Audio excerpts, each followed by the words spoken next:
I'm Denver. I'm the host of the podcast. We have today with us Robert Smith, and we also have Leon. Introduce yourselves. Hello, Hey, I'm the Yep. project All right. lead, and then Leon is basically balance. Back to you, Durbar. Yep. So today, let's start off by talking about the new launcher for Cepheus Protocol. Now, when I when I saw this, I was immediately excited. So let's go in and discuss primarily what the launcher means for Cepheus and what it's going to change and how it's going to fundamentally evolve over the course of development of Cepheus Protocol.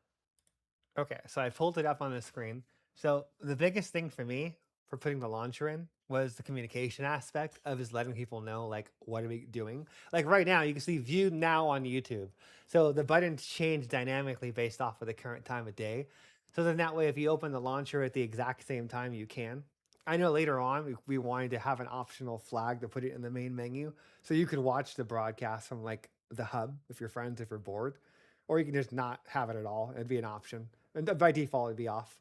But the idea was is communication, because there was a huge demographic of people and people that play on the NVIDIA streaming service that can't actually opt into betas. So we were like, okay, let's see if we can find a way of circumventing that. So now the people that are playing on Shadow Play, I forget the name of the service, but it's that NVIDIA streaming service, can go down here and they can change their branch. And then it also is for the people that don't even know that experimental is a thing, because there was a huge demographic of our audience that assumed the game has been abandoned, nothing was being done, and the Steam posts that were being posted every couple of weeks, every month, like were fake. So we were like, okay, we put it on the store page, we put it on the news page, we put it on the forums, and nothing seemed to get it across. So we were like, okay, let's look at what Stellaris and Crusader Kings and all the big dogs do. They all have launchers. So in our mind, that was what made sense to basically like tie everything together. And then that way, if we have like a big, cool, like experimental playtest coming down the pipe, then you would see it on this little like spanner here. And the same thing for over here. We wanted to basically like a big question we constantly get and a big thing that people just like, what is going on? What is the game doing? What's coming next? Well, we programmed in a way of basically seeing exactly what we're doing right now, what the next 60 days are going to be, and what the rest of the year is going to be. So if I click on public evacuation, it'll link to a post on Steam that basically explains like where that was first mentioned, the next 60 days, and kind of explains all that per se. And then that breaks it down here. Now, the other fun part is if I go to full roadmap, it takes you to our new website. We redid our website in the last like month, and we basically put on this public tracker so people know everything that's transpired this year. And then you have your citations so you can see basically like, oh, this is when we first revealed it, basically. And you can see right now we're on this public evacuation plus quality of life stabilization like mile marker. And we're going to get into that because there's a bunch to digest, because like Durvar is going to kind of be arranging this, but it's been like 2 weeks of no CERC HQs because I've been sick and a bunch of other crazy stuff. So we have a lot to get into. This one, we're going to try and keep this as short as possible because it's 2 weeks to catch up. But again, here's that. And then there's the citations. So then that way you can kind of see everything we're doing this year. So red is June, July. Yellow is going to be after July roughly. And then blue or teal is going to be quarter 4, where it's going to be like factions and just the other fun stuff. So this is all the stuff that we're working on there. And then there's also a cool little CERC directives page, which is basically just lore information. So if you ever want to go here and like watch the anthology, you can click on this and then it'll take you to the YouTube channel. And then you can watch episodes from the lore of the game. And then you can see a public timeline of everything going up into the event on Treasure Island. So that way, if you haven't gotten the book or haven't read the books, you can kind of get like a quick deep dive in terms of the characters, the lore, and the universe that we're building going into the campaign later on. But that's a cool little tidbit that we put there. And this button does work for switch to experimental. So people that like want a quick, easy way, it's natively integrated into Steam. So you could just click that, it'll close the launcher, and it'll automatically go to your downloads tab on Steam. And then you just relaunch the game, and then bada bing, bada boom, you're back in. So that's pretty much the launcher in a nutshell. Oh, and there's a workshop integration. So that just simply opens up your Steam workshop because we want to push mods more going into the future, which we'll be talking about because we're working on a pandemic preset system, which is in a UI section of this little thingy. But we'll get into that because there's a lot to go through. So anyway, back to you, Derivar. Um, so let's go into, well, first of all, I'd like to say that is incredibly like useful. Like when I look at the launcher and I see all that information that is now readily available, it's just it really just impresses me. Like you guys did so much work and you guys do so much to ensure that we have ease of getting information. So moving on now, we can cover the UI cards, pop-ups, and markers. Oh, radio. So Hmm? pardon. Oh yeah, radio. I said radio. Yep. Um, so so what's changed fundamentally when it comes to all the new UI elements, all the cards, pop-ups, and markers when it comes to what we see in game now? Oh, right. So one of the things that we've been kind of going through and doing was making it super obvious from a UX standpoint, user interface, or any other fancy terms they come up with, is basically like, do you have enough power? Because I've been playing a lot of co-op games with people, and I was actually just joining like public sessions this week, talking to people on their chat, which we'll get into a funny story for that in a bit. But one of the things that I ran into just talking to people, but also just generally just playing the game myself, it is not very obvious when your guard towers need power. So that was one of the changes that kind of came in, is that, and it's replicated. So then that way, like clients and servers can know, like, oh, I need to build a generator, because that was not clicking for a lot of people in terms of basically like, oh, my guard towers aren't functioning or my turrets aren't functioning because there's no power, a buggy game. So, and that was kind of on us to kind of improve like the communication with the end user of like, hey, like, what are we doing? Like, so that way everyone's on the same page. But the other side of that was like, if I build a wall and I go slow mo 20, which you don't ever want to do this in a quick game because it destabilizes the engine. But for the sake of a demonstration, I can show it. Was like adding in this. This is another big thing that we talked about on and off for like the last couple of weeks. And we were like, we're going to do it. And we finally did it, where it's like a preview system, UX wise, for like double gates. So like and then the added part is like, if I take this guy and I move him right up on that wall, and then I try and upgrade it. Okay, that one didn't do it. Let's see if I can get this one to do it. Hold on. I gotta like nudge him really in there. It's like for worst case scenario. Yeah, there we go. So basically it's saying that like, okay, let me see. Actually, no, that might have been, no, that wall is not a full segment. I lied. But that's another thing, is that you figure when you're placing down the walls, it has that color preview that we snuck in the last 2 weeks. That basically is green, means that that segment can be upgraded to a double gate as long as the edges aren't crazy or doesn't like go up really high or go up really low. So it just kind of comes down to like, that's basically like your early like visual indicator of like, can I upgrade this to a double gate? So like if I go over here and I build like this, you can see that basically like I'm gonna be able to upgrade like 90 to 80% of this system. So if I slow mo 20, and that's the other, oh, okay, there's the pop-up because my debug system killed Chelsea in the background. But let's see if I can nudge someone in there to show this. It's kind of a hassle because you have to kind of go out. Yeah, there it goes. So you can see in this instance, the system detected that if you upgraded, it was going to basically like get that unit stuck. Because that was a big thing that we saw with people playing the game is, hold on, go away. So that was a big thing that basically we saw from people playing the game, is that you would upgrade structures. I think Phoenix showed me this on a live stream not that long ago, where if you upgraded a gate while a vehicle was going through it, the vehicle would go flying into the stratosphere. So it's like little small things that we've kind of been sneaking in from a quality of life standpoint. They just make it to where it's impossible to kind of break the game and like have weird oddities occurring.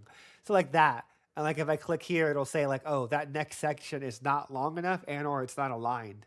So then that way, like before a couple days ago, I think in the current build, because this isn't live yet, this is coming out tonight, is this change? It was down here at the bottom right. And I saw some people on the public Discord being like, what is going on? Why isn't it working?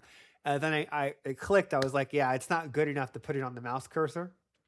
Because of where the mouse is, everyone panics and moves their mouse over here, and then the text goes off screen. So we made that change last night, just from a UX standpoint, because the biggest thing for us is getting to a point by next week where we can transition into the infected AI. So it's all about quality of life and that kind of stuff. And then the victory pop-up screen, you saw that earlier. And here, I'll show that one more time, is that if I spawn in and I type in my console command of infection, kill infection, you'll see that basically it pops up and it's like continue playing, back to Alcatraz, close game, just like it did in Legacy. And we added that little bottom left, eliminate infection vectors, neutralize patient zero. Because again, the problem is that from a design standpoint, we've been playing in isolation with people on Discord for the rebuild, that like new people coming in are like, what do I do? What's my goal? What am I trying? Like, you know, that kind of stuff. And to us, it's been super obvious like the last year or whatever, because we've been playing it nonstop. And most of the people that have been playing the rebuild, for the vast majority of them, are people that already had the game. So they already knew. And like coming in from the onset of like a brand new player, the game is completely overwhelming. So we put that in there. It's just a quick little tongue-in-cheek way of being like, hey, this is what you're doing. You're trying to kill all the infected, i.e. the pods. You're trying to hunt down Chelsea, and you're trying to evacuate civilians, which is basically taking away the biomass resource from Chelsea. Oh my God, someone just gave $100 on YouTube chat. You are a god. And the guy that gave 10, I love you too. I sorry, I didn't even see that till now. So I didn't want to be disrespectful, but you guys are awesome. But that's the basic idea, is having it to where you get all of that information that you need in one moment and at a quick glance, and it's dynamic and it's replicated, so that way everyone knows what they're doing.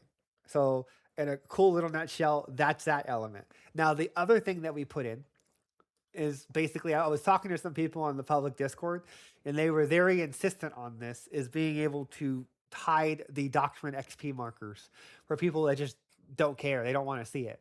So like turning that off when you spawn in infected when they die aren't going to show the little XP markers. And that's another option that kind of got like stuck in the DMs per se earlier in the, like last week, I think it was. For people that just don't want that visual clutter, you don't have to have it. And the same thing is for the operator. So like if I go over here, because this was getting in operator's way.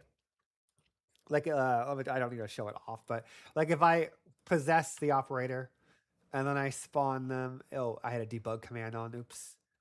And then I spawn the infected. You'll see the same thing where it doesn't show the actual like markers per se. So then that way it's a small little quality of life that goes a long way. For operators don't need that. They don't need to know the XP. That's more so for the RTS players more than anything, because they can track their level like in other ways. So you figure that's one element that also got kind of snuck in there, was having that element. And then the other one was the, let me see if I can find it. It was the camera speed and movement paths. Oh, duh. It was under the gear, and then it was visual options. And then, well, DNA visual is already there. Yeah, we're good. I already covered that. So I don't need to beat a dead horse. So it was that, and then income money markers. Covered that. Okay, yeah. So we're good on those. And then I don't know if anyone knows about this, but I'll mention it again because it was kind of went under the radar. Is that historically the unit icons didn't do anything for the last couple of weeks, and this wasn't really talked about that much. Is that you can actually tell units to guard and or garrison now as of the last week or so by clicking on the icons instead of having to click on the per pixel accurate unit.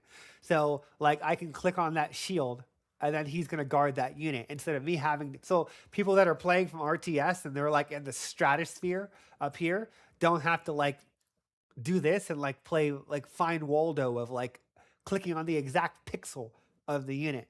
So that was another quick change that came in over the course of the last week or so. That was a nice quality of life that just makes it a hell of a lot more reasonable when you're trying to micromanage like huge initiatives and you're like, I don't want to have to zoom in to like 50 to 100 feet just to tell another unit to guard another unit.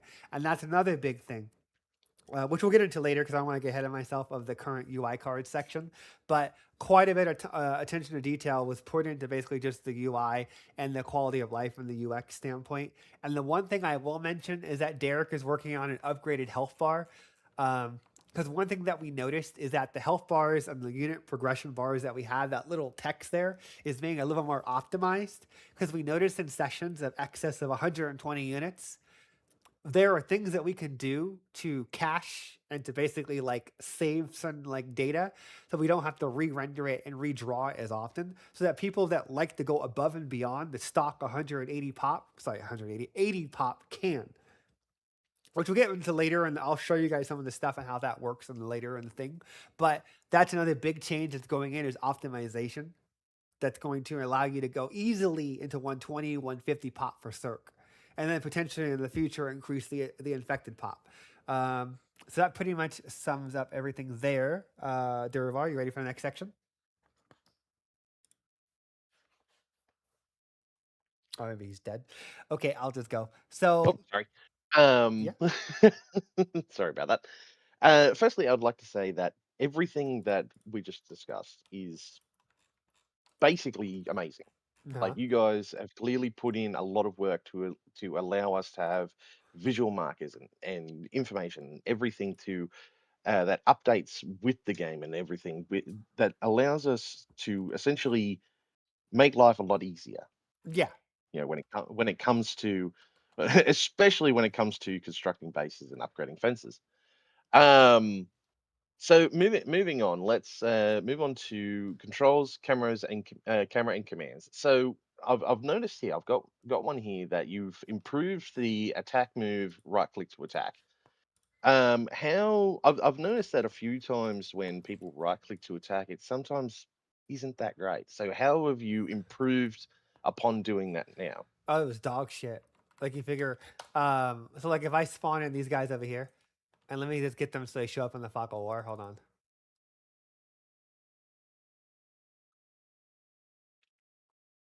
Oh, there we go. So we're gonna tell them to stop.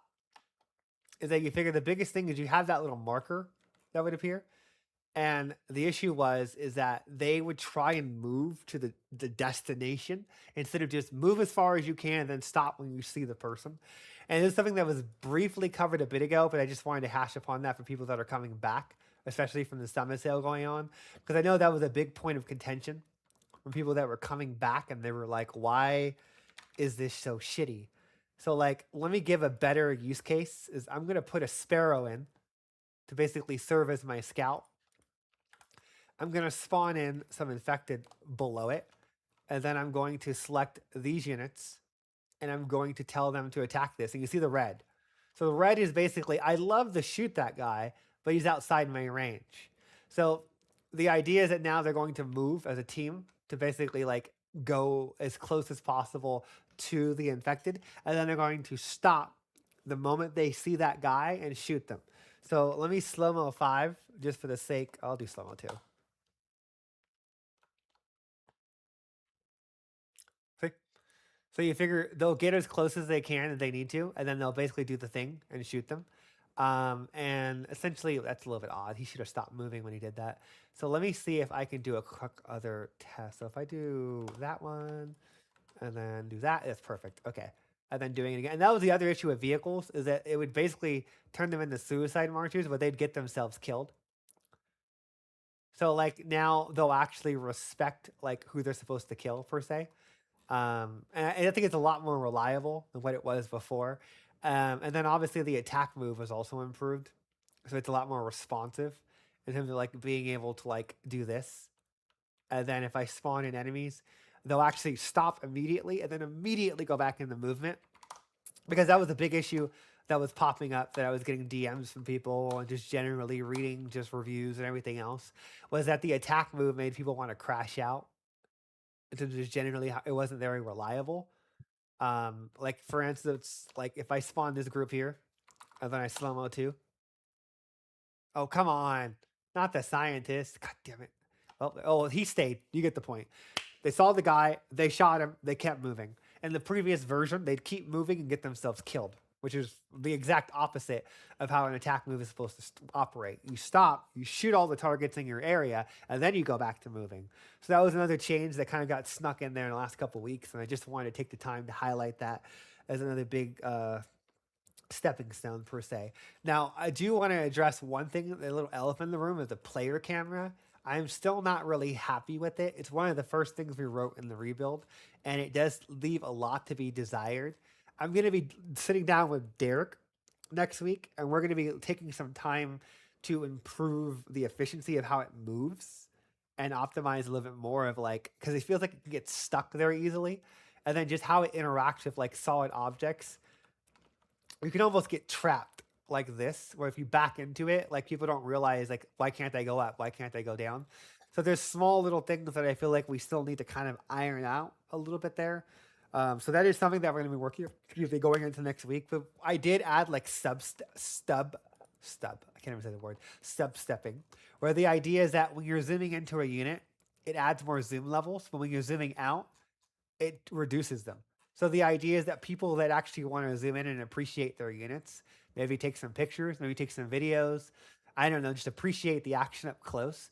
There's a system that I added in that dynamically just basically checks to see who's on screen. And then based off of that and the distance to that unit, it will essentially slow down your camera and add more sub stepping. So then that way you can get a closer picture instead of just, oh, I'm going to go right through them, you know? So that way it allows it just a lot easier to just kind of inspect your units and see what's going on. I haven't really gotten that many complaints about that system. I added that in about a week ago. It was like kind of snuck in on a patch note. Let me know what you guys think about that. If you guys have any suggestions or ideas from that, I know it's really useful for me for trailers. I know it's useful for Rooney and Riff and a couple other people that I talk to for taking screenshots and videos. But I'm just curious if it gets in the way of normal gameplay by having that sub stepping, because it doesn't kick in till right around here. And my argument is that if you're that close to the action, I think you're trying to appreciate it and view it and just take the moment in more than you're like hyper fixated on like small little movements here and there of like how quickly the camera's moving. But I could be wrong. So let me know what you think about that on YouTube, Discord, X, Y, and Z, and we'll go from there for changes and tweaks. One of the other things that I'll say is I think I saw a review about this actually, and I didn't even. Then I went and I immediately went to go play the game after that because I was like, "What the fuck is he talking about?" And then I realized that there was an oddity with the mortars when it comes down to their targeting computers. So this is the other part that got ironed out for the camera controls. Oh hell no! Delete before he deletes. Before he like. Oh god damn it! Technically, you're not supposed to do that, so it's a loophole for the logic. Anyway, so like the other issue was with the targeting computer, is that somebody was telling me in our Steam review basically that it would only ever draw the preview of the first Cerberus. So you couldn't actually properly like align 3 Cerberuses. You had to go to every individual MRS or Cerberus and then give them, and then have their fire, and then like select each one and then give the targeting firing computer stuff. So now you can do it to all of them at the same time. And that was a small little quality of life that got changed in, I would say, last week when we missed that last CERC HQ. So then that, oh, they destroyed the MO tent. Boo-hoo. But that's another quick little change that we got stuck in there, and it works out great. I intentionally have been playing mortars and only mortars whenever I play co-op games, so I can find edge cases and other weird bugs with the artillery, because I wanted to make sure that was viable in the mid to late game. Obviously, mortars aren't super viable in the early game. They're great for, like, mass infantry and basically just like gas tower denial, but like you figure in the early game losing one is a big deal because they're really expensive. So it's one of those things where like I basically I just made it my job to always just mortar the shit out of the map whenever I play with the team, because I think we had a 10-man game, no, 14-man game earlier in the week. And I just was just artillery and mortar man. Cat would just throw me MRSs and Cerberuses, and I just make a mountain disappear. And that was basically my job, because I intentionally wanted to see where the chinks in the armor were in terms of like how the mortars operate. If there are still edge cases and other weird situations that you guys want me to look at that maybe I didn't personally run into, let me know on the Steam forums or on YouTube. because I believe I've eradicated the reports people have gotten where auto refiring fails and they stop acquiring targets after a certain fixed amount of time. I haven't ran into it anymore, but maybe someone else knows another variation or another way to recreate it. So let me know about that because I'm keeping an eye on that. So that kind of covers up the Cerberus mortar aspect of things. Now, let me go ahead and move on to the next item, which is going to be the Steam Workshop. So the kind of, let me bring up that card. Hold on. Hold on. I gotta find this section. I just saw it. Hold on. Oh, here it is. Let me download the video. So Derek's been working on native integration for Steam Workshop mods. Now, the idea behind it, now he did it for music just to see how it would work. But the idea behind it is being able to sub music live inside the engine. This is a mock-up. This is not final. It's just we were seeing how do we talk to Steam via their API? How do we get the graphics, the text, the name, and the descriptions live in the engine? So then that way you can resub it and get stuff. Because our biggest thing is we want to get it to the point where we can publish music track lists on the server browser. We can publish what custom game options you have on the server browser. So these are all stepping stones from an R&D standpoint that we've been kind of working out to figure out like how to get everything working. So we were kind of prototyping this and figuring out how it would work. And at the same time, we were prototyping in a presets menu per se. So like if I go over here, and I'll kind of show you guys really briefly. If I go to library, I go to Cepheus, and I load it up. Come on. And then I'm going to load in. Because this is the other thing that we're going to be working on going into next week from a UI standpoint. So let me just make it bigger. Check mark that. We're going to go to, where is it? Pandemic. So Pandemic is going to be, its UI is going to be reworked a little bit going into next week. Because we want to add like a workshop integration / like difficulty emulators. So we had Leon go in. Actually, Leon, why don't you talk about what you were doing from a preset standpoint? He'll be back.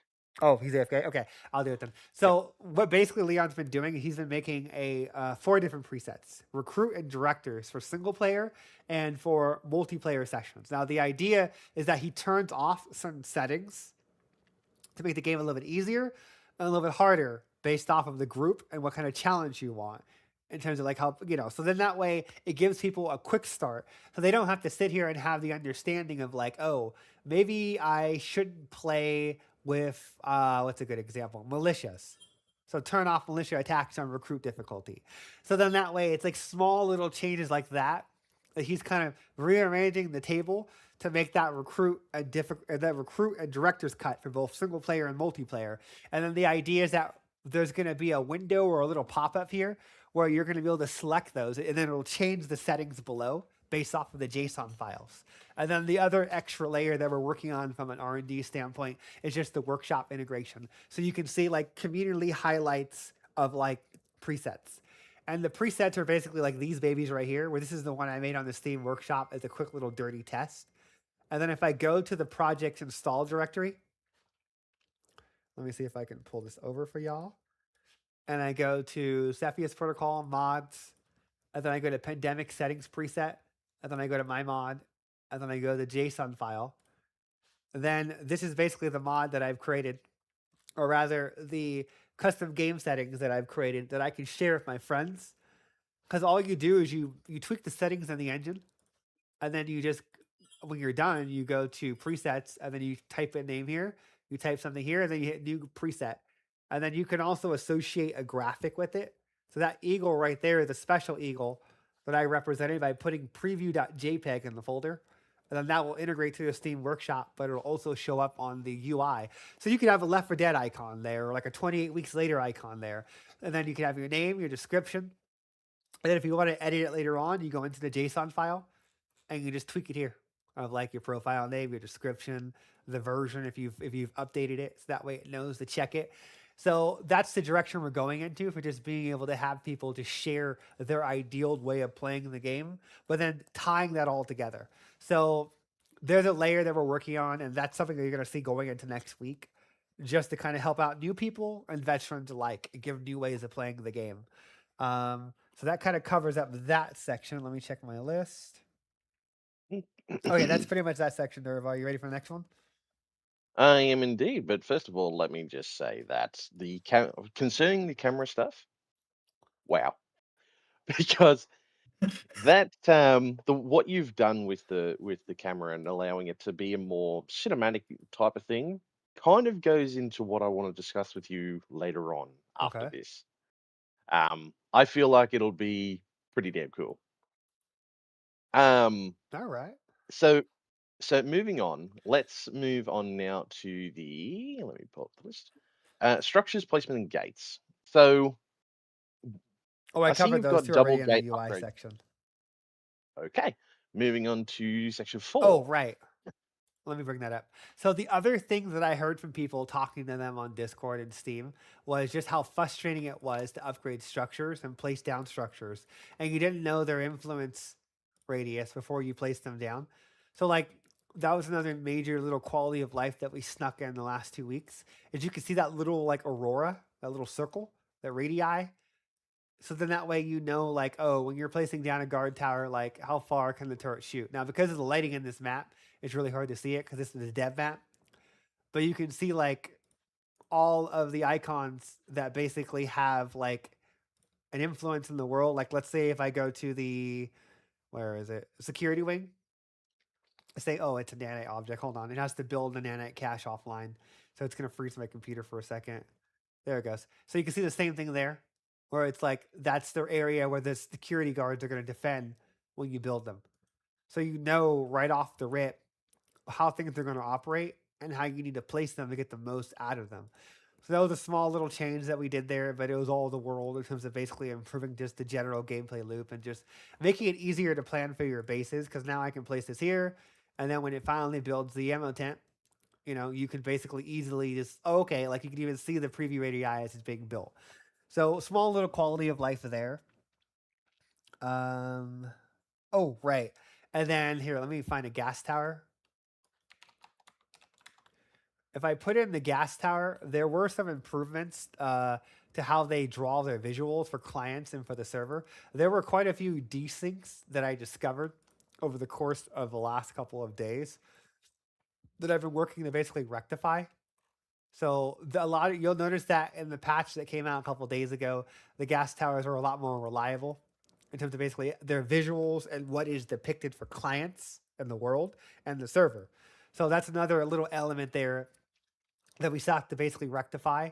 And then the other layer is basically the gas tower zone multiplier. I think it was Mana on Discord that first brought it to my attention. But there's the radii. We do slow mo 20.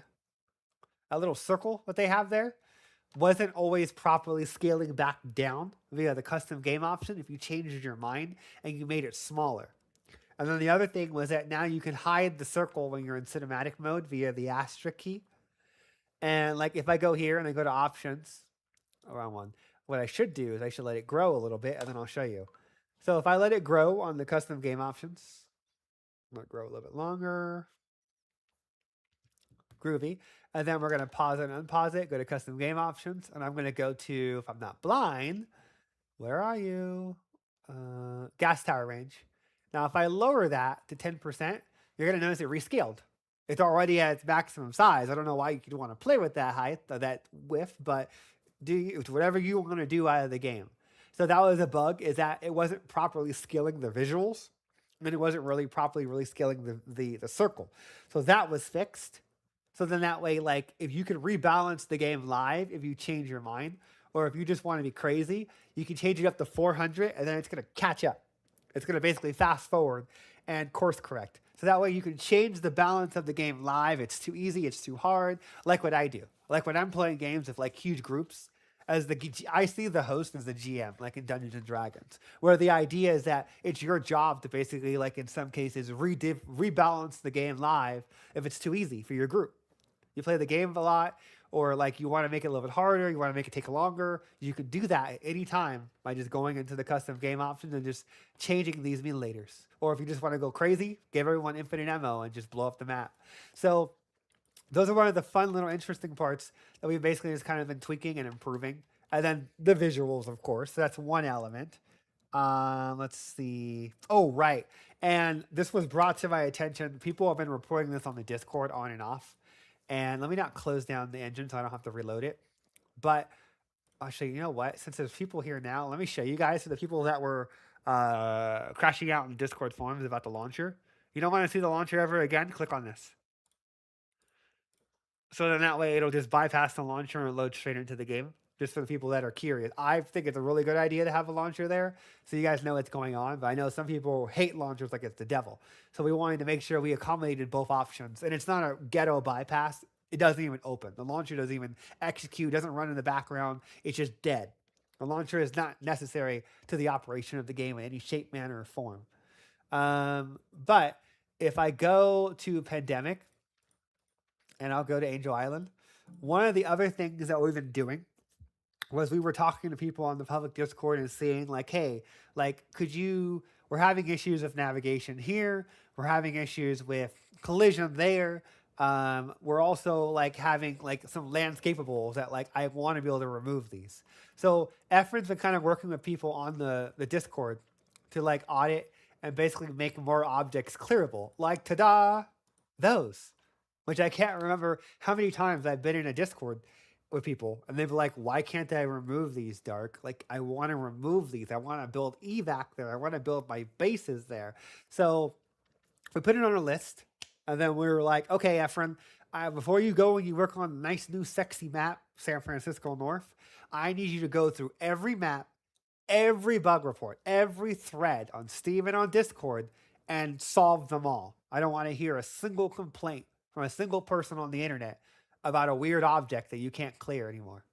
So he's basically been kind of going through and just scanning the internet to basically like find objects that clearly should be removable, but they're not. Now these are buildings, so you're kind of screwed on those. Those house 60 people, 90 people. But that was another big initiative that he's been kind of going through, was making it so then that way, like, we're set. You guys get that level of adjustment you're looking for in terms of like being able to build in more places. And I don't know if we touched about this too much, but you can also scroll the landscaping tool. So people that are coming back that are new, the landscaping tool allows different modes for mass condemn, mass purge, mass clear, building orders, and mass landscape. And the controls are on that far right ribbon. So when you're on a server, it is rate limited, so you don't get yourself kicked from the server for a case of DDoSing the server. So you can see that it does batch, because that was an issue. I think it was Atlas was the first person that brought it to my attention, is that if you mass click too many objects, it will basically like kick you from the server. Oh wow, I think I just found a bug. Well, I'm gonna log this later for bug reporting. So it looks like there's some kind of issue with the batching going on. I'll look into that and see if I can't patch that out going into tonight for the next patch. That's really weird. Huh. Okay, well, I'll fix that. Anyhow, yeah, we just put that batching system in, so it's probably going to need a little bit of, it probably overloaded the system. Because the idea is that if you were clearing too many landscapables, it was causing the game to think you were sending too many RPCs and the game would kick you, sorry. So we'll look into that, and I'll see if I can fix that tonight for the next major patch. Or worst case, it'll just be into Monday, and then I'll take care of that. Because it's the weekend, so everyone's all over the place for holidays, but we'll do what we can do. So that's the landscape object expansion element. Let's see. Right. Okay. So that kind of sums up that section, Derivar. Now we're pretty much on multiplayer and server browser. Okie dokie. So moving on to multiplayer and server browser presence. But first of all, I would like to extend a massive thank you to both Big Rooney and Sprocket for their lovely donations. We appreciate that. You guys are G's. Okay. You guys are cheese. Yes. But okay, moving on to section 4. So we got multiplayer server browser and presence. So, okay, cat here. The rally point break on client and server, like clients and server. How have you guys gone about covering that sort of issue that I've noticed? Oh, you're good. So I'm going to start with the presence just super duper quickly because I already have the game open. So for the presence, it does actually show you what you're playing and what you're doing right now. So like you'll know if your friends are playing offline or in multiplayer, and then you can creep them. So like if I create a server, it'll say I'm now hosting, and then it'll basically say lobby. Oh, there's no game mode, so I have to fix that. Oh, there it goes. Hosting main menu. It just took a second. I'll have to fix that. None. That's weird. It'll tell you how many people are playing with you and what map you're on. So like if I load into like say pandemic, and I go to like one of the smaller maps that take that's super duper easy to load, then it'll basically just when it loads. Wait a second now. See, it says Iron Wake and then the day. That little like question mark I'm gonna have to fix, but it does the same thing to Discord now. So you have native Discord and Steam presence integration, and it's gonna be expanded a little bit more because we're gonna have to like tweak and change a couple of things to get rid of those weird hash signs that are being loaded sometimes. But yeah, it's a quick, easy way to know what your friends are playing, how many people are in the session, and just get an idea if you want to play with them or make a new session or how full their session is. Now, let me go back to Alcatraz and then close down my server. So no, I was already closed. So then the other thing you're talking about for the rally point break is that there was a bug that was brought to my attention for, let me delete you, for the rally point. It's still, there's really not much to show there. The idea was that if you set the initial rally point, the second or the third or the fourth change would not replicate out for clients and for the server. So then that way, like units would not physically go to the new location; they go to the old location, and that was fixed about 2 weeks ago, right before we were about to do our last CERC HQ, but I got sick. So that is another change that's already been in the build technically for quite a bit of time. You guys noticed that the server browser got a facelift on experimental. That is the first step towards a total overhaul because I've been sneaking in code, and if you guys watch our Discord, you can see I'm constantly committing changes for like how the server browser is communicating to Steam for the backend and doing a hash based lookup. So where basically we can save what custom options you're using, send that to the Steam master servers, and then that way when you're browsing through the list, you can see what options are active in terms of like, oh, they have gas tower multiplier 500, or they have infection attack duration 30 seconds. So that way you know what day it's on, those kind of things. Those are all settings that are being baked into the server browser. And we're going to be adding like a little eyeball at the end where you click on that, and then you can see a vitals breakdown of who's in the game, what custom settings are on, and just generally like, do I want to join this game or another game, especially if it's public. So that's a change that's coming in next week with the other workshop and the other UI changes that we're working on. When it comes down to, yeah, that's pretty much in a nutshell there. I don't have too much to show besides just like what you saw earlier in terms of like the server browser has those little nice UI ribbons for the ping, and some of the spacing was changed. That was because we were downporting some of the UI from widgets into C++. So Derek was taking it upon himself just to kind of improve some of the visual flair. Like you can see the little progress bar, the little ping icons, and the colors. And then some of the spacing's better laid out. But we still have to like redistribute it, make it to where you can click on a server and see a mini map preview. And then that far right column, that's going to be like you click on an eyeball on the server, or you click on the server as a whole and then select it in the line, and then it's going to show that vitals breakdown of all the mutilators and settings on that server and mods and whatnot. So if you had a reference point, Project Zomboid, in terms of how theirs works, or Squad. Those are the kind of the games that we're looking at for some inspiration. So that pretty much sums that up, Durivar. Are you ready for the next section? I am indeed. All right, let's move on to section 5, performance profile and networking. So, Yeah. One of the biggest things, I was actually intentionally playing, like we did a network stress test / gameplay test over the course of the week, multiple.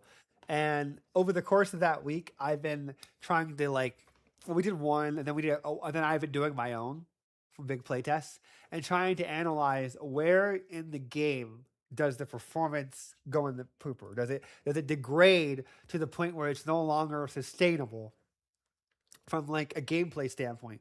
Because the clients don't really feel it, the server does. because the server is doing all the hard calculations and then it's replicating out that data, those calculations to the clients. So the clients are mostly sleeping and it's mostly down to their video cards and some very basic low-level simulations that are being ran like projectiles. But this is like a server thread. And like the idea is that if I go in here and I click around, you'll see like, oh, like what's taking up the most cost? What do we still need to optimize? So we've been looking at, so just to give you a drive-by of what I've been doing to optimize the game is the MRS, the animation blueprints, the explosion effects, the day and night system, small little tweaks here and there where over the course of the last 3 or 4 days on experimental, I've managed to improve the performance by about 40 to 50% in the mid to late game, where you went from like 20 frames per second to like roughly around 30 to 40 or sometimes as high as 60, depending on. This was from a massive test that we did where I gave everyone cheat money. I gave everyone infinite pop, well, technically infinite pop of 120, whatever, infinite gas, infinite resupply, and I just told them, and then I set the infection spread multiplier to 1,000, which is a new setting I put in on experimental yesterday. So people that want like crazy, like a crazy session where they take the entire map in one day, go try that out. Good luck for your funeral if you don't use cheat settings because they're going to destroy you on the first day. But the idea is it allowed me to basically sit down with them and have them throw Bradleys and MRSs and huge attack squads and just fight while I was sitting there and just running different benchmarks and seeing like, okay, when they do this and they do that, and that breaks and it squeezes these systems and X, Y, and Z. So a game designer working on the Unreal Engine, this is how they optimize their game. They have to look at basically like the cost of milliseconds for every individual element, and then they have to time slice it, space operations out, move them around, asynchronously thread them, maybe change the way they're looking up some stuff, whatever. The list is infinite in terms of like however the game is made in that use case. But I have managed to do that. And I have a list of things that I'm working through because I'm trying to get it down to like that green 16.7 milliseconds, basically. But keep in mind, this was like war. This was like 120 units, every unit on the game, everyone's exploding, things are dying, and I'm getting roughly around 30 to 60 frames per second here. And again, this is an old profile. I need to run a new one going into next week because I already have a bunch of new tweaks and changes and about another 24 tweaks that I'm going to be making that are small efficiency tweaks that are just going to, what's the word I'm thinking of? Basically squeeze a little bit of performance out of the game in those edge cases. Like for example, I'll give you one use case. The MRS and the treads. Oh, here's a perfect example. So if you go on the default branch right now, the non-experimental, and you build 3 MRSs, rip your performance. Because the treads and some of the math that was being ran on the animation blueprint, and Lord hold you when they fire, some of the Niagara effects need to be better distance cold and better tweaked to basically like scale and to basically like, well, from the Niagara side of things, Dimitri optimized that element. So he had to go in and look at some of the effects and how they were cascading and combining and overlapping to mitigate the cost, but keep the visual flair of the MRS's explosions and their fires and their missile velocity. But from a standpoint of my side, it came down to the treads and the tire. They don't have treads. They don't have tires. They have treads. But how the treads' animation blueprint calculations were running to get the little like roller to move was really, really expensive, and it wasn't properly rate limited. So it was one of those things where like a designer or a technical artist set it up. It worked conceivably, but it needed to be put into a box. It needed to be limited. It was running raw. It was running unclamped per se. So that's one of the things that I've been kind of going through and doing is looking at these evaluations and figuring out like, okay, is this a artist kind of like designed it and it works, but now a programmer needs to come in and apply a framework and a clamp to it and rate limit it? Like a good example would be the vehicles. Because when you pulled out the mid to late game big vehicles, like the Ajaxes and the Abrams and the Bradleys, you would start to notice the performance degradation, not only from the treads, but from the vehicle movement component, basically what calculates when they turn, when they go forward, when they go back. So those are examples of things that we profiled over the last 2 weeks, and we've been very, very aggressively targeting to optimize them, to rate limit them, to time slice them. So instead of trying to run a lot of like traces or math in one frame, we space it out and then combine it at the end. That kind of stuff. Or space it out over cores, all that fun multi-threading stuff or whatever. And the same thing with the Fog of War. So that is in a nutshell what I've been basically doing to optimize the game and improve the performance. You will notice an improvement from the patch that came out last night, and you're going to notice another improvement from the patch that I put out later tonight after I look into that landscape clearing bug that I showed earlier. But and again, there's still about 24 things that I'm working on going into next week to just push the numbers more in other people's favor. So if you're on a low spec or a medium spec machine, if you're playing on the Steam Deck, you can actually play the game more reliably and more consistently. So because that's a big thing for me is like the end of June is make sure that we're hitting crossing all the T's and I's of like everyone can play the game, everyone can enjoy it. So that's a big thing for me. And then the other thing is network profiling. Is I'm going through next week and I'm going to be running network stress tests people in the community where we get like 10, 15 guys in a session. I give them all cheats so they get anything they want to build and they just go crazy. So then that way I can record the same way this is network stack traces. So I can optimize and tweak how I send network traffic over the internet to make sure that people that are on like lower spec uploads and downloads can still host and play the game. So for the most part, the network optimization is pretty damn good. There are some edge cases that I want to just lower some of the bytes that are being sent per second. But for the most part, it's really stable and it's working really great, especially with the client-side prediction that we added in for projectiles and for the vehicles and for the helicopters. So people that are playing with people from Europe don't have to get all of the packets. Their local computer can interpolate and guess what happened if packets were lost and basically smooth the movement. So fun stuff there. It's basically like the small little like tidbits you do in the back end. People don't realize that basically like bring all the pieces together so you can play with your friends from Europe and vice versa. So that pretty much sums up performance profiling and networking. And oh, you know what? Actually, let me see. Yeah, here's one of the newer ones.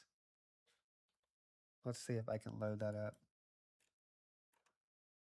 Yeah, if I may add. What do you say? Since I'm from, if I may add, since I'm from European, I do have to say in the last test we had, my ping was about 10 to 20-ish lower than usually. The ping is determined by not only your physical distance from the location, but also the game code. Because it can take longer if they have too many reliable server calls over unreliable. So yeah, that's good. That lets me know that some of the optimizations and tweaks, because he's Germany and I'm hosting from like East Coast, like the better the code is optimized, the better it is like rate limited and like compressed, the better the ping you're going to get too. So that's also good to know that because I think you had mentioned that, but I was so fucking tunnel vision on profiling. Focusing everything. Yeah. So you can see there's still some spikes here for the timer manager and for the building component. So I'm going through and I'm optimizing these because these are like, I've already fixed some of these, but you can see overall the graph is cleaner. But like these are edge cases that I was basically going through and trying to figure out like, okay, we need to optimize this. We need to move these things around. And some of these are loading issues and draw calls. And that's another element is that Derek has been going through and optimizing the UI because the UI actually is a big component of cost via draw calls and validation and a bunch of other retainers they need to put in to basically optimize it. So this is an example of like a worst case scenario where you're getting like 0 frame spikes and what's causing them via like the unit flashlights and the movement components of units. So it's little stuff here that we're basically going through and just kind of trying to find like the worst case situations and then rectify them. Let me see if I can find one more. So it names them via code is the problem. Oh, here's another good example. where it's like I was intentionally trying to break it by doing like crazy stuff to figure out like, okay, like what, oh, you know what, that might be the content browser. So that's not, this is past recording, this is the game. So yeah, this area here, let me see, is the actual game section. No, that's the content browser. Oh, you know what? So it might have recorded. Huh. Oh, you know what? This might have been the one. Yeah, I don't think this is the right one. Yeah, that's not the right one. Sorry. That was in the content browser. I was testing something else. But regardless, we're going through it. We're just kind of analyzing those and just figuring out the performance to where we can, tweak it more in the favor of the end user and just make the game play better on the server side of things. So that basically sums up performance, profiling, and networking. Do you want to introduce the next thing, Durvar? Okie dokie. Wait, did we cover bird optimizations? Oh, you're right. So the birds did get an optimization tweak to their Niagara effect. There were some visual issues in terms of how they were calculating and just how they were made to where we needed to kind of tune them up a little bit for lower spec computers. So you should no longer be getting frame dips or performance issues with the birds as a whole. I pretty much we put that out earlier in the week, and I haven't heard anyone talking about the birds. And I've joined multiple sessions in the public, and it was fine as far as I've seen. So let me know if there's anything else going on with the birds, but for the most part, they're a lot more stable and reliable than what they were before. Okay, next thing for you, Durvar. Thank you. Well, before we move on, I'd like to extend another thank you to Sprocket for donating again. Thank you very much for that. Oh my God, calm I down. know, right? I'm not even looking at the All right. chat because we're getting the Q&A soon, but thank you. Okay, so let's move on to section 6, vision, LOS, and targeting. So when it comes to vision, like primarily, is that the sort of cone in which the units can see around? Yes. So there were some improvements that Derek made to turrets and for the spine turrets that made them more efficient, but it had a negative effect of they were failing some checks that they shouldn't have that made them like fail under some situations of being able to acquire and shoot targets. Same thing with the guard tower. That also got a targeting improvement loop because Mana and a couple other people brought it to our attention on the Discord. Some edge cases where they weren't as efficient as they should be. So we fixed those. But when we fixed them, it showed another flaw or issue with the spine throwers is that sometimes they were using their air range for ground targets and they were basically sniping your units across the map. So we fixed that as of the patch that came out on experimental last night. So the spine throwers now have a normal ground range for ground targets and an air range for air targets. So it'll feel a lot more reasonable and a lot more balanced going into this weekend. Especially, well, it's already out, but yeah, you can play that right now. But that was a big change that came out because they were like spine turrets were not being effective in terms of when they decided to shoot and not shoot. And it was funny because the moment we flipped that switch and fixed the targeting issue, the spine turrets were just narking entire squads. Like it wasn't even funny. You had to run across the field just to lose half your men because the spine turret was just unloading into you. And the amount of Steam threads that I replied to, I was like, what is going on?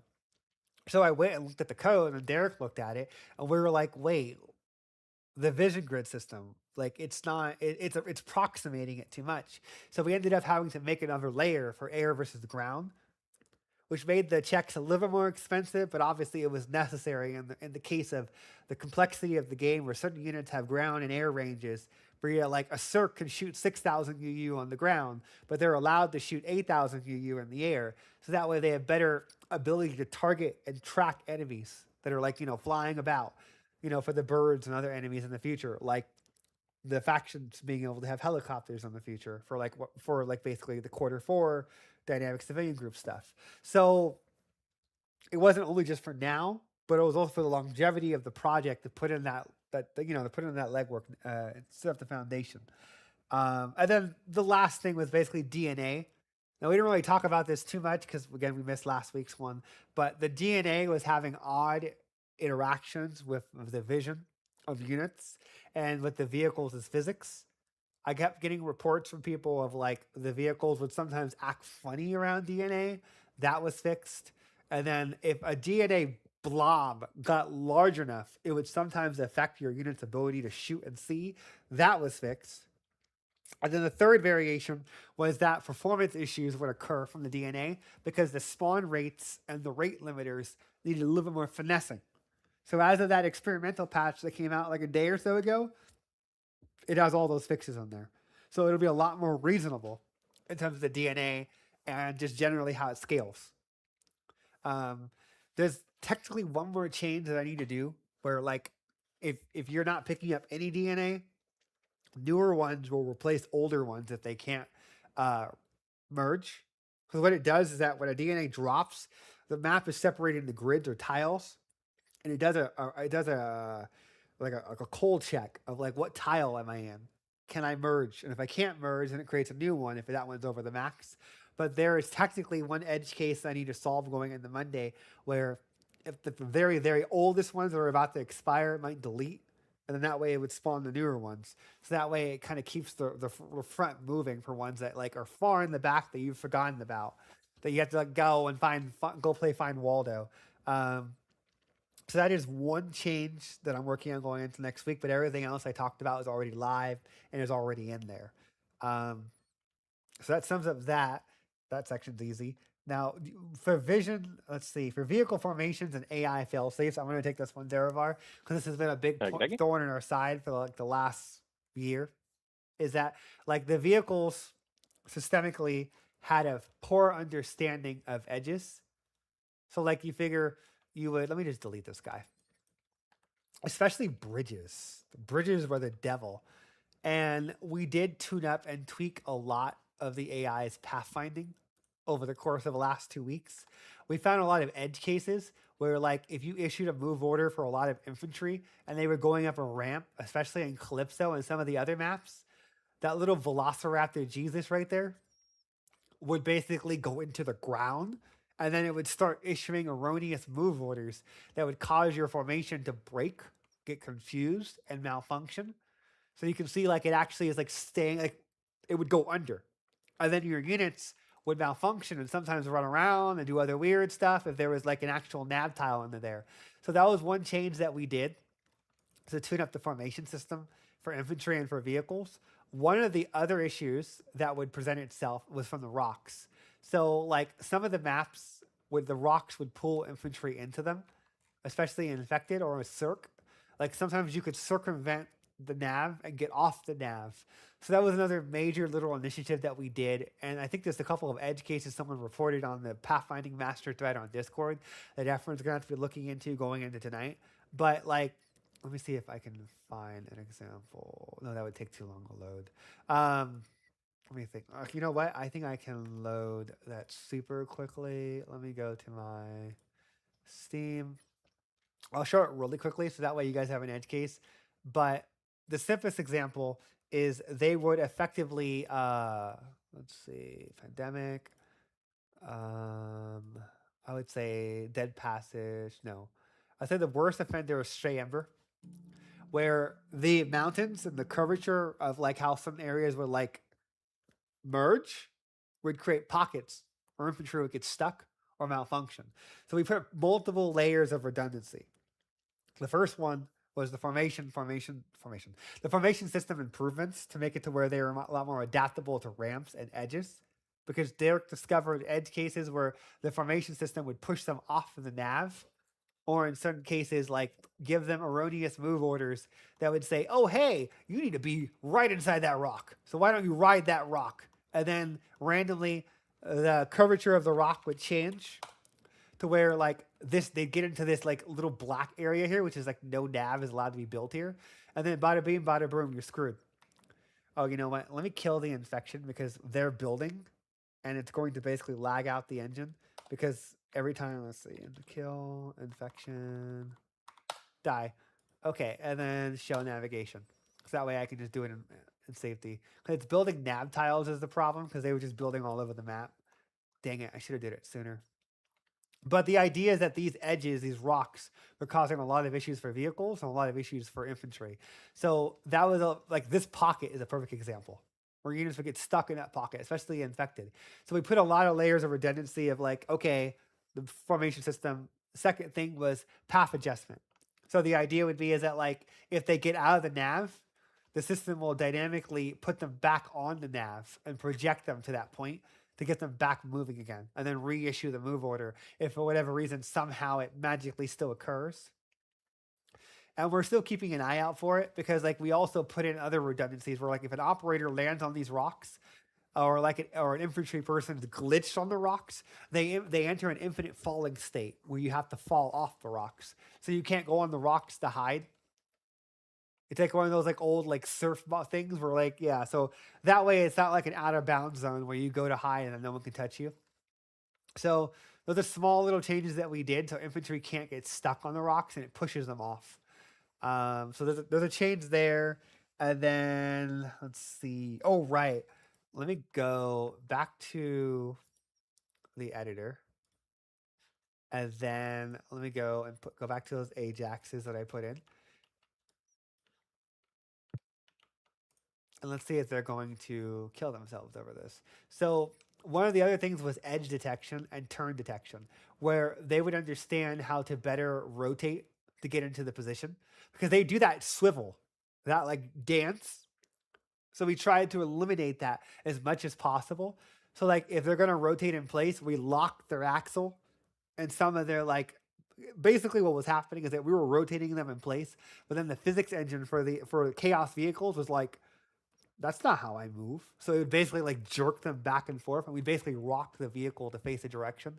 So we put some time in over the last week to kind of do what Company of Heroes does, where basically they understand like how to lock the vehicle. Obviously, you can't lock a vehicle like that in real world, but we found the settings and the proper configuration in Chaos vehicles to be able to recreate essentially what Company of Heroes does, and like basically rotate them in place. There's a little bit of a bob, but it's a lot more reasonable than the old setup. Now, the other issue is obviously edge detection, where vehicles would be like, oh, I can drive over that edge. And then they take themselves out over bridges. So that was one of the other changes that we made to basically rectify that. Oh, that's wild. Okay, we'll have to figure out what happened there. Let's see if he's going to recover. Yeah, he recovered. We'll have to look into what happened there. That's probably an issue of a remnant with the formation system doing something weird. But that is definitely another cause for concern that we're looking into is like little edge cases like that where you issue a move order for a convoy of vehicles and they just do like weird movements or whatever. That's going to be something else that definitely is going to, I think it's going to bleed into next week because I just see a couple of edge cases right now. They are better. Their turn detection and their swiveling and they're like, I'm going to fall and kill myself if I cross this bridge in the wrong way is a lot better. We stopped getting reports of buses thinking they were submarines and they just drive into the water and kill themselves if you built evacuation camps next to water. So that's another big change that occurred. But I think there's still definitely a little room for improvement here and there just to kind of iron out some of the kinks here and there. Again, we have a Discord master thread. So if you guys run into any other edge cases or any other things that are weird that you want to report to us and how to reproduce it, consider recording it and putting it up on our Discord. So that way we can help track those and eliminate those. Let me see. Is there anything else that I'm missing? I've covered that. Yeah, that's pretty much that, Derivar. Okie dokie. So, moving on to the next section, section 8. So the weather, day, night, and lighting. So the weather system. This sounds like it could be really interesting. So what are you guys doing necessarily with the weather system?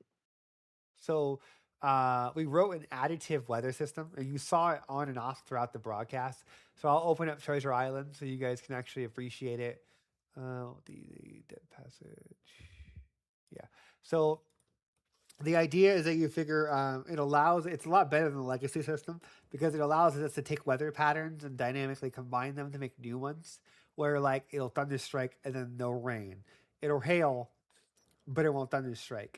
The old system was very rigid because you got one thing and you only had that one thing. There was no real room for what I guess you could say like trying different things per se. Oh, I opened the wrong one. I'm going to open that one. So this new system allows a lot more variety. So what I'm going to do is I'm going to really quickly just load into a map, and I'm just going to show you. You can actually do the console commands yourself. I made a Steam thread that explains this on the forums of the console commands. So you can go here and you can change the weather at any time. If you want to try different weathers, play during different weathers, because it does affect gameplay in terms of vision, and especially your ability to see. So you can force lightning, you can remove weather, you can change the clouds, and all the other fun stuff at any time as the host only. So just keep that in mind. So I'm gonna load. Let me just reset a couple of things. Make sure navigation's not being played. Okay, I'm gonna play into the map. Give that a second to load in, and then I will get my. Oh, actually, I already have them saved, but I will show a quick little demonstration. Now, one thing I didn't mention to Dimitri is we do want to go in there and make it to where you can actually have thunder that appears closer to you. So here, let me set it thematically, midnight. And then let's do fog. Let's do rain. And let's do lightning. You can do these yourself. If you so that way you can set thematic set pieces at any time where you're gonna do a combat, you're gonna do a battle, or you can just let it do it itself. It will automatically generate the weather for you and just basically just keep the ball rolling. Oh, let me unmute the engine. When I'm working in the editor, I typically have it muted because I'm talking to a billion people. But you can hear the rain, you can hear the thunder strikes. Well, let me add some hail.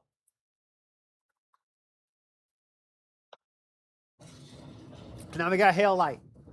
And the idea is that they're all combining together. Now you can also see that it also benefits from the changes that Dimitri's been doing with the softer lighting. Because he went in and he tweaked the light profiles of the map for that yellow hue and the white hue. And he's still tweaking that a little bit and then improving the shaders of the ocean and the reflections and that little light sheen that you see down there going on. And then the other thing you're going to notice is that you figured light render distance quality. So a lot of people who don't know this, there was a new option that was snuck in under graphics. There's basically light render distance. You can turn that all the way up and it allows you to see lights all the way on the other side of the city. But you have to have a newer video card for that. If you're running on a lower end video card, your video card is going to cry. But it makes the city truly beautiful when you're zooming out and you can see all the little light patches in the city and just everything else kind of comes together. And then you have the thunder. Let's see if I can see a thunder strike. That's the one thing I will say that I want to kind of tweak is having the thunder also appear in the city. Because right now all the thunder appears in a circle around you in the foreground. And of course I'm not going to have enough luck to find it because it's random. You have to just be lucky and looking in the right direction. You'll also notice that the day and night sky animates a lot more seamlessly for the client and for the server. I optimized that and retooled it quite a bit over the course of the last week, especially for those out there that just like to sit there and just kind of appreciate the world. So it does move quite a bit fast because of the time dilation of real world to the fake world. You can slow it down technically by going into custom game options and changing how long a day and a night is, and you can make it real world. So then that way it's I want my days to be longer or shorter or whatever else. So you can do all that and get out of the game what you want. Here it is, custom. And then you can set daytime and nighttime to how many seconds you want it to be, or you can set it static so the time never changes. But I'm not going to do all that because you guys already know that exists. But you can figure there's one preset, and then if I do, let's see, weather print, you can see all the effects that are running, how much time is left. This is for me. Only devs can see this, but it's more so then that way I can debug and figure out what's being sent out, when the next lightning strike is, and X, Y, and Z. And then I can change the rain. So if I change it to medium, it's going to dry it down a little bit, but it's going to replace the old rain. So then that way you can have heavy rain, and then it goes light rain, and then it clears. But then it keeps thunder striking. So cool little stuff there. You guys could go and experiment with this at your own leisure. Just go to this Steam Master thread under general discussions, and then console commands, and then you can see the TLDR of like how everything works, and you can, have fun. There's a bunch of different, different types of weather patterns. And we'll add more, as we go, of just little small things, little quirks here and there. Because we added hail, because you can see like minor hail here and there. Let's see, is there anything else that I'm missing? And did you do the console commands? Oh, I did I that. think Yeah, you you're did, good. but okay. So you figure that pretty much sums up that section. Let me switch back over to the other overlay. All right, back to you, Derivar. Okie dokie. So I think Leon could probably talk about this one. Oh, Leon, this is your Balance, turn. population, and mobs. So, Leon, what have you done concerning balance so far? So I have been withholding quite a lot due to the pending AI polish and the incoming new lieutenants with that. So I haven't done much for the public, but I have wrote down a few things that will be pending.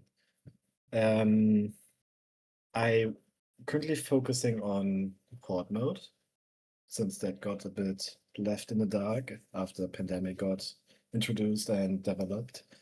There will be a decrease of income from the zombies that you kill in the horde mode.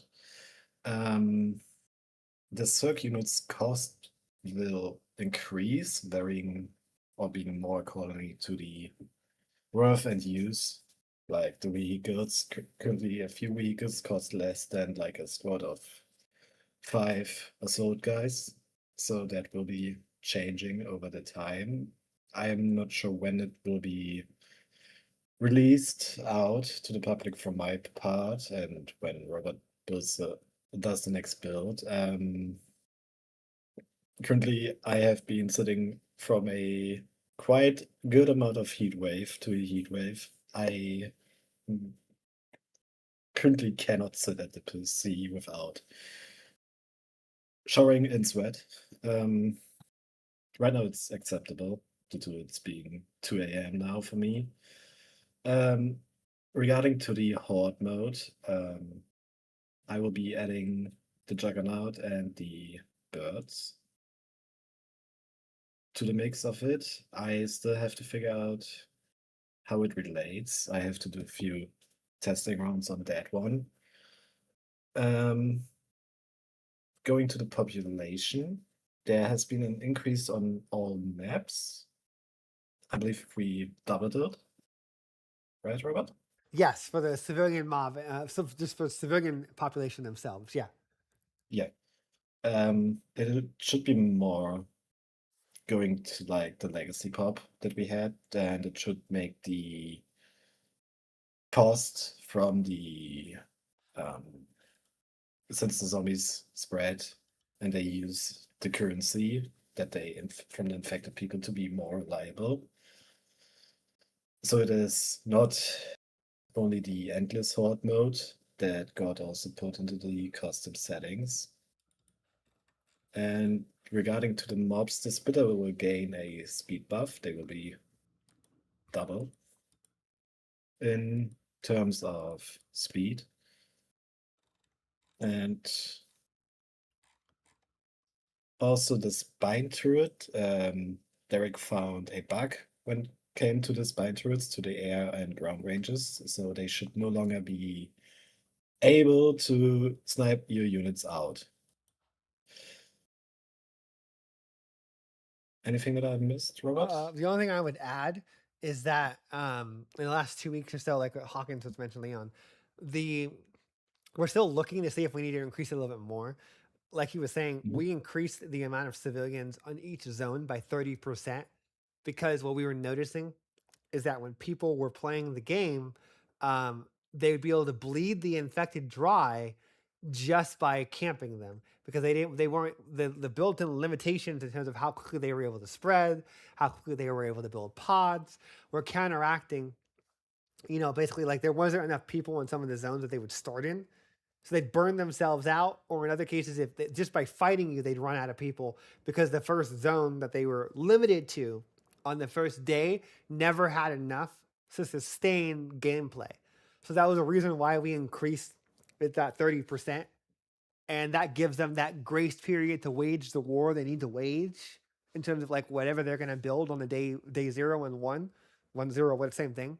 And then that gives them time for day 2, which then day 2 they're allowed to spiral. They're allowed 2 zones, sometimes 3, depending on your chance multiplier. So that gave them, the players and you, some breathing room. Because I think for like a good solid 2 weeks, we were telling everyone like just play on endless horde mode, because there are some balance issues where like you can literally bleed them dry in the first day or 2, doing nothing but just defending against their initial starting attacks.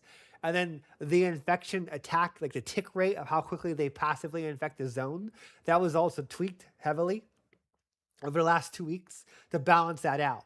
Because once we put in that biomass resource where you can starve them dry, you can take away their ability to construct units, it obviously caused a trickle-down effect to every other element of the game. In terms of like, okay, great, we have that resource in. You can now starve out the infection. You could throw your little heart out and go to one corner of the map and just build a mecha base. But the problem is like finding the what's the word I'm thinking of?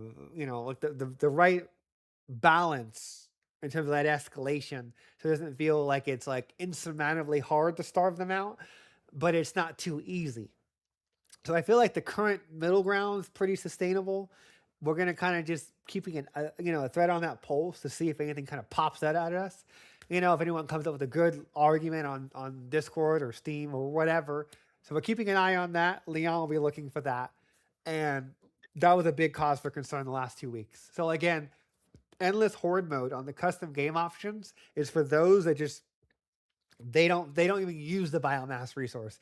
They can pop out 100 guys just because it's a Tuesday, whatever. It doesn't even matter how many people they have that they've infected. So those are people that just want to chill. I'm going to sit in the map. I'm going to blast my ACDC, and I'm just going to shoot mortars all day and have fun. So everyone's happy at that point. So just keep in mind of that. Anything else you want to add for any of that, Leon? I guess once the AI polish is inbound, Oh shit! there will be Let also me find that. Keep going. yeah, there will be also going to be balancing changes accordingly, because when the AI gets smarter, maybe even harder in that case, and when it comes to the difficulty, I of course will take a look at CERC and the infected, even at the militia, to keep it in a good amount of balancing. I'm not sure, is there still complaints about the militia units? Because I haven't seen or heard anything lately. Well, we'll keep an eye on that Maybe. one, because you figure they've been pretty tame for people that have been talking about the militia as a whole. I don't know. Let us know on YouTube. Let us know on Discord if you guys have some concerns for the militia. But far as I know, it's fine. Now, the one thing I would say going into what Leon brought up earlier is the infection revamp. So Michael has been sitting in the corner just cooking up mutations and basically horrible monstrosities that will add mutilators to the gameplay. Because the biggest thing is we've polished the CERC, we polished the doctrines, and like we added all the nice little things to have just to kind of build you up. But now the infected need that. So that's the lieutenants from Legacy, that's the Leviathan, but that's also new versions of the virus in terms of like the Witch, or basically like the Stealther, where it's like different units that will essentially hunt you during different parts of the night, during the day, and have different nuances of how they fight. So like you figure this guy is night. This guy is basically going to have some amount of like fast movement and being able to hunt your units in like isolation. Very high DPS, more of like a assassin. You got the Witch, which is basically going to have like a sonic blast. It's going to be a spitter, but essentially it's going to be more so of like stunning your units and incapacitating them. And they'll be in a small amount of them, but they'll have groups of infected that guard them. So the idea is that like you're going to have like small little offshoot mutations. And then we're working on like a Boomer, which is basically going to be like a big fat guy that's an early incubator version of the Juggernaut. It's actually going to be Duravar's face. So right now he's shaving his beard so he can take a picture for Michael. So then that way Michael can take that 3D scan, put it inside the program, and then put him on a fat guy that runs at you. And basically, like, he's going to be the early version of the Juggernaut, because we're considering moving the Juggernaut back a day and then putting the Boomer in the beginning of day one, end of day one, beginning of day two, as basically like the early level, like heavily armored unit, and then potentially move the Juggernaut to the beginning of day three, technically, because 2, 3. So that way, day two would be like that Boomer unit that has like half the health of the Juggernaut, moves very slow, has a massive hit, has a massive health pool, and it just basically just runs up and just slams your units, basically. So we're working on roughly around half a dozen new infected types here and there.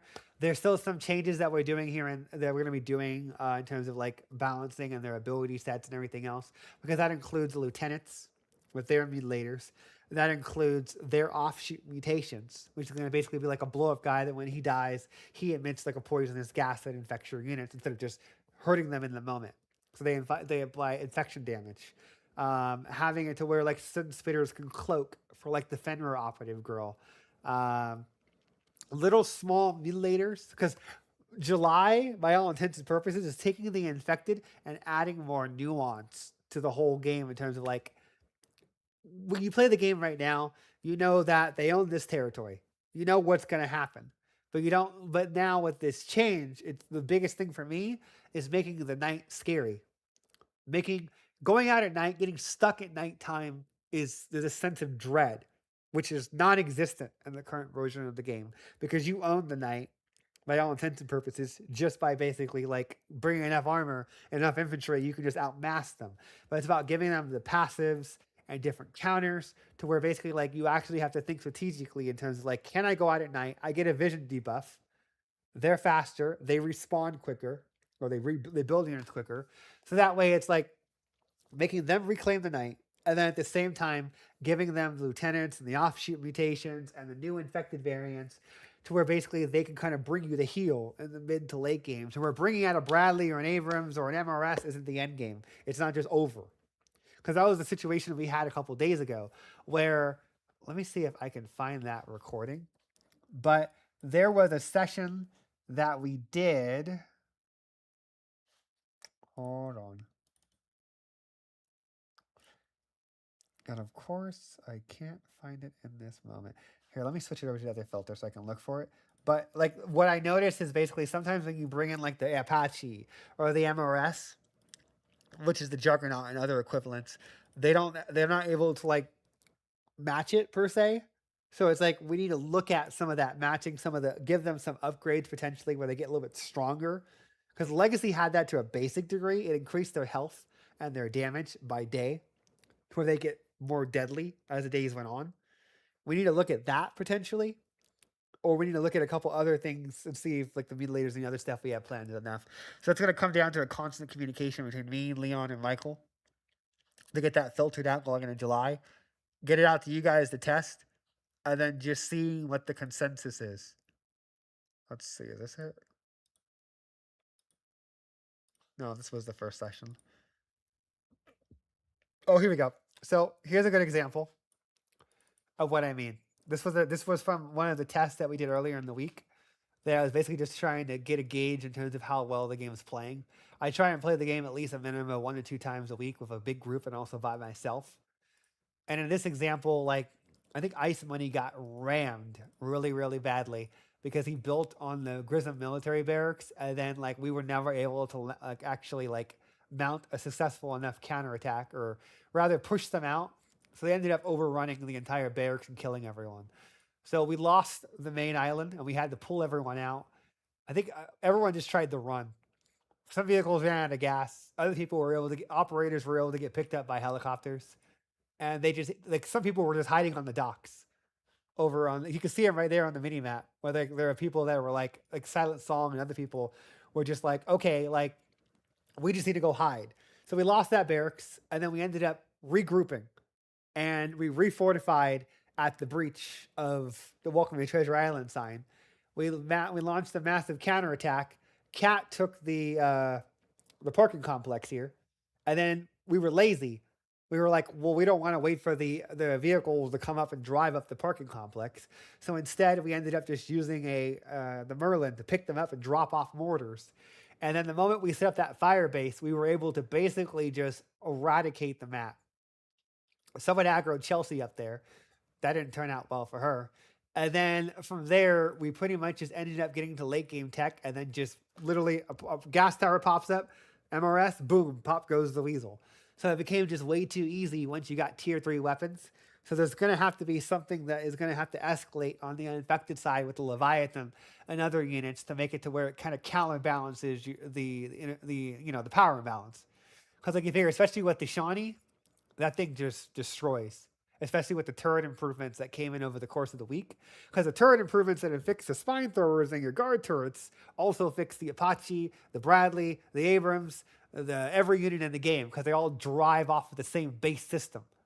So you can see right now the Apache is just going to town, just wrecking everyone. As long as you're microing it and keeping it moving, you can generally nuke the entire map with 1 or 2 Shawnees. But you can kind of see the problem. We're like, literally at this point, we set up an artillery base and we were just pounding them with our artillery. And basically something pops up, boom. And then we had like ground squads and kill teams on the Black Hawks and the guys like Dirk Silver over there going on the ground and trying to sweep them if like they tried to rebuild. So we had a good team cohesion, but like I feel like they needed some kind of mechanism to where it doesn't become like a train that they can't recover.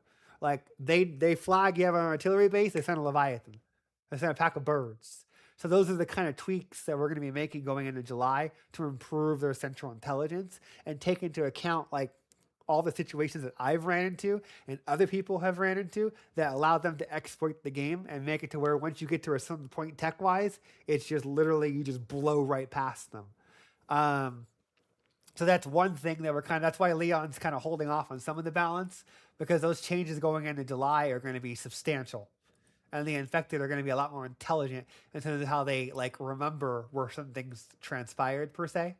So like if I go, let me see if I can find it.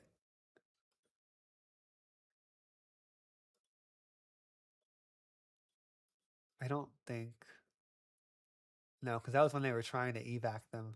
Then we lost the base because they got overran because they sent a bunch of juggernauts and infected. Oh yeah, this is when I made my run with my mortars.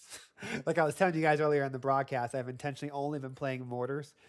And then next up, I got to look at the next problem unit people are talking about on reviews or on Steam and play that intentionally only for a week or two, just so I can see the edge cases that they're talking about. Because there's so many ways of playing the game. I didn't make it, plot twist. I think all my units got infected, the drivers died, and then this is what prompted us to go and do that driver pilot change. Because I didn't even realize for the other one behind it, like it's not obvious that like the driver's dead. I'm looking at it right now and I'm like, yeah, that's kind of shit. So that's why that driver pilot UI change came in. Because I was playing it with people and I was like, I can see how that might confuse people.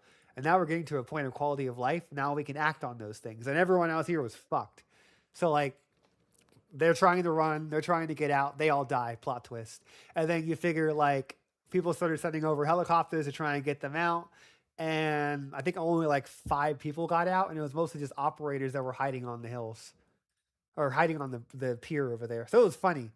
But it's like the good kind of loss. Because you don't want a game of just seed and give up and be easy. You want your hills and your valleys of like, oh, we won here, we lost there, it was a tie there. That's good, fun gameplay to me. To where it's like, that was good we lost that because we got penalized for not actually acting fast enough and some people getting too much pop on one side of the map and then people not communicating. And then like the security was not set up good enough. And you know what I mean? It's like the communication side of things of like everyone needs to kind of be more ingrained in talking to each other. And I think that's when the game shines the most in terms of forcing you that if you're going to play in co-op, you have to talk to each other. You have to have a plan because if you don't, then you're going to fall apart. I mean, I can't tell you how many public sessions that I've watched or even just like I joined a public session earlier in the week. And I think it was because it was funny. It was like 6 people in a public session, I think it was.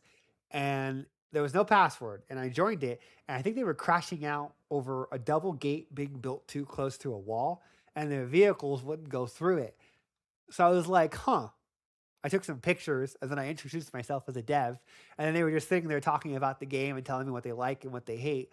And then they helped me solve the bug because that's no longer in the fix. That's no longer in the build. There was an edge case where, like, if you built a double gate on a wall, like a pre-placed level designer wall, it would break the navigation if you had other objects too close to it on the other side of the wall. That's fixed now. I didn't talk about that obviously because it's more of a tidbit. But like, it's one of those things where it's like, oh, okay, like I like joining public games so I can kind of see like what the pulse is and just talk to people. So if you guys do host public games, I do join every once in a while when I have free time and I'm not programming. So I can basically just like talk to people because that was a good eye opener. Because I think we had like a 30-minute conversation. They paused their entire game, and we just ended up talking for like 30 minutes. And then I left because I was like, I'm gonna go fix those bugs. Bye. And then that was it. So that was fun. If those people were watching on YouTube, I told them to add them on. I told them to add me on Steam, and I think some of them did, but not all of them. So you figure if you're watching, hi, that was really a dev, and I did fix all the issues you told me about on text chat. But moving ahead, let's see. That pretty much covers it for balance and populations and mobs. So now we can move on to the next line item, which is operators, animations, and miscellaneous. Now we can wrap it up and move on to Q&A. Okie Also- dokie. Oh, well, Yeah? Yeah, I just wanted to welcome Efren in. He sneaked in. Oh, Ephraim, how are you doing? You being a ninja? Oh, pretty good. Just listening in. Did you want to talk about your level design as a little thing, or are you just hiding? Well, I mean, if you want me to, Yeah. I'm just kind of listening in, I don't want to talk the whole time. staying informed.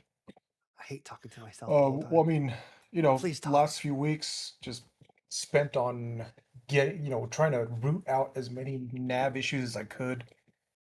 Still little things popping up here and there. Derek did help a bit on getting them to move around corners a little smoother than they were, because I noticed that some areas when they're going up a slope, they start to struggle around these like sharp turns, which is why I got rid of a lot of the hairpin turns in Calypso as well. I just made like slopes being straightaways or 90-degree turns, and they still had problems doing that, but it was the settings on the rock meshes that I was kind of playing with and trying to figure out a good combination where it would stop that from happening. But he threw out like another attribute that I should have adjusted, which ended up just vastly improving their movement around corners and hairpin turns. So thank God for that. And just apart from like just random hangups here and there, I've tried to go through the maps and just get rid of as many trouble spots as I could find or see that were obviously going to be a problem. And then just reworking the helicopter nav for Calypso. That was an adventure. So I had a good time with that one, and I tested it. I'm keeping the flight height within 4,000 to 5,000 meters so that weapons can actually reach ground units. So a lot of the work went into just modeling the plane so that it remains pretty much consistent in height throughout all level changes on the terrain. And then of course setting up the nav volumes for that was a task as well. But hey man, it works, and I'm happy. We might run into some issues, but I spent the last couple of days ironing out any nav issues that I saw with my testing, and I pretty much think I got all of them. I even had to change some of the terrain on Calypso to accommodate the new flight mesh, and it seems to be working good. I'm just So someone breaks it. I'm see if sure. anybody comes up with any other issues that I can fix during the week, or just from now on, going forward, I'm going to be getting back on San Francisco full time. Unless little issues come up, then I can just bounce back and forth. Mm-hmm. But that's the biggest thing is like he's been putting San Francisco North on hold so we could rectify and just see if there's issues in the level design that we need to rectify. Is it a programming issue? In certain cases, it was both. It was more so like, oh, I think it's a level designer issue. Pull the mile marker over to Derek or whatever, or reference. And then that way we went back and forth for a couple of days and we were like, oh, I've been testing this, Robert. I don't think it's a level design issue. So then we'd go to Derek and me, and then we'd look at it and be like, oh, this is a programmer issue. So it was a lot of back and forth over the last 2 weeks. as we were also just optimizing and improving the navigation mesh, but at the same time, seeing if there are systemic issues in the formation system, the pathfinding, and just their AI as a whole, where there were edge cases, like I mentioned earlier in the pathfinding section, that was like, oh shit, that's why that happens. Like the thing he mentioned earlier about like the units, like getting stuck on the rocks, that was the setting I mentioned earlier, where it's like if a unit gets stuck on a rock, it pushes them off via unwalkable slope range vector thing. So little things that we've been kind of tweaking and just kind of get more out of the game. Like an example would be is like what I'm showing right now, where Dimitri's been prototyping a system basically that allows him to generate a helicopter nav mesh procedurally, where you just go into the engine and you type in the tiles of how large the navigation mesh is, and then it would generate a static mesh for him instead of him having to go in and author it and spend 3, 4, 5, 6 hours on it.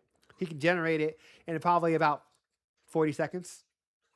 So that way you can build more complex, larger maps quicker and more efficiently. That's one of the biggest things we've been kind of doing with the rebuild is investing a little more investing in our tech and our back end to make it easier to ship content, the quality, the consistency, and Oh, is that it? yeah, that's it right there. I tagged it in his channel. Oh. He just finished it earlier. So that entire Calypso thing would have been done once this is like battle tested, because I gotta get with Dimitri next week, because he just posted it. I think he posted during the podcast because he's in Israel. So I think he just went to bed. His sleeping schedule is weird, but you figure, he just posted this in his channel right when we started the podcast. And it's basically like a prototype of like a navigation tile static mesh. So that way he doesn't have to go into Blender or Max and export out the whole map and do all this. No, he just puts one box in, he types in a bunch of configurables, boom, it generates a static mesh, and you save yourself hours of tweaking and finessing. Because that's Yeah, the like final remember how static we mesh used to right do there. the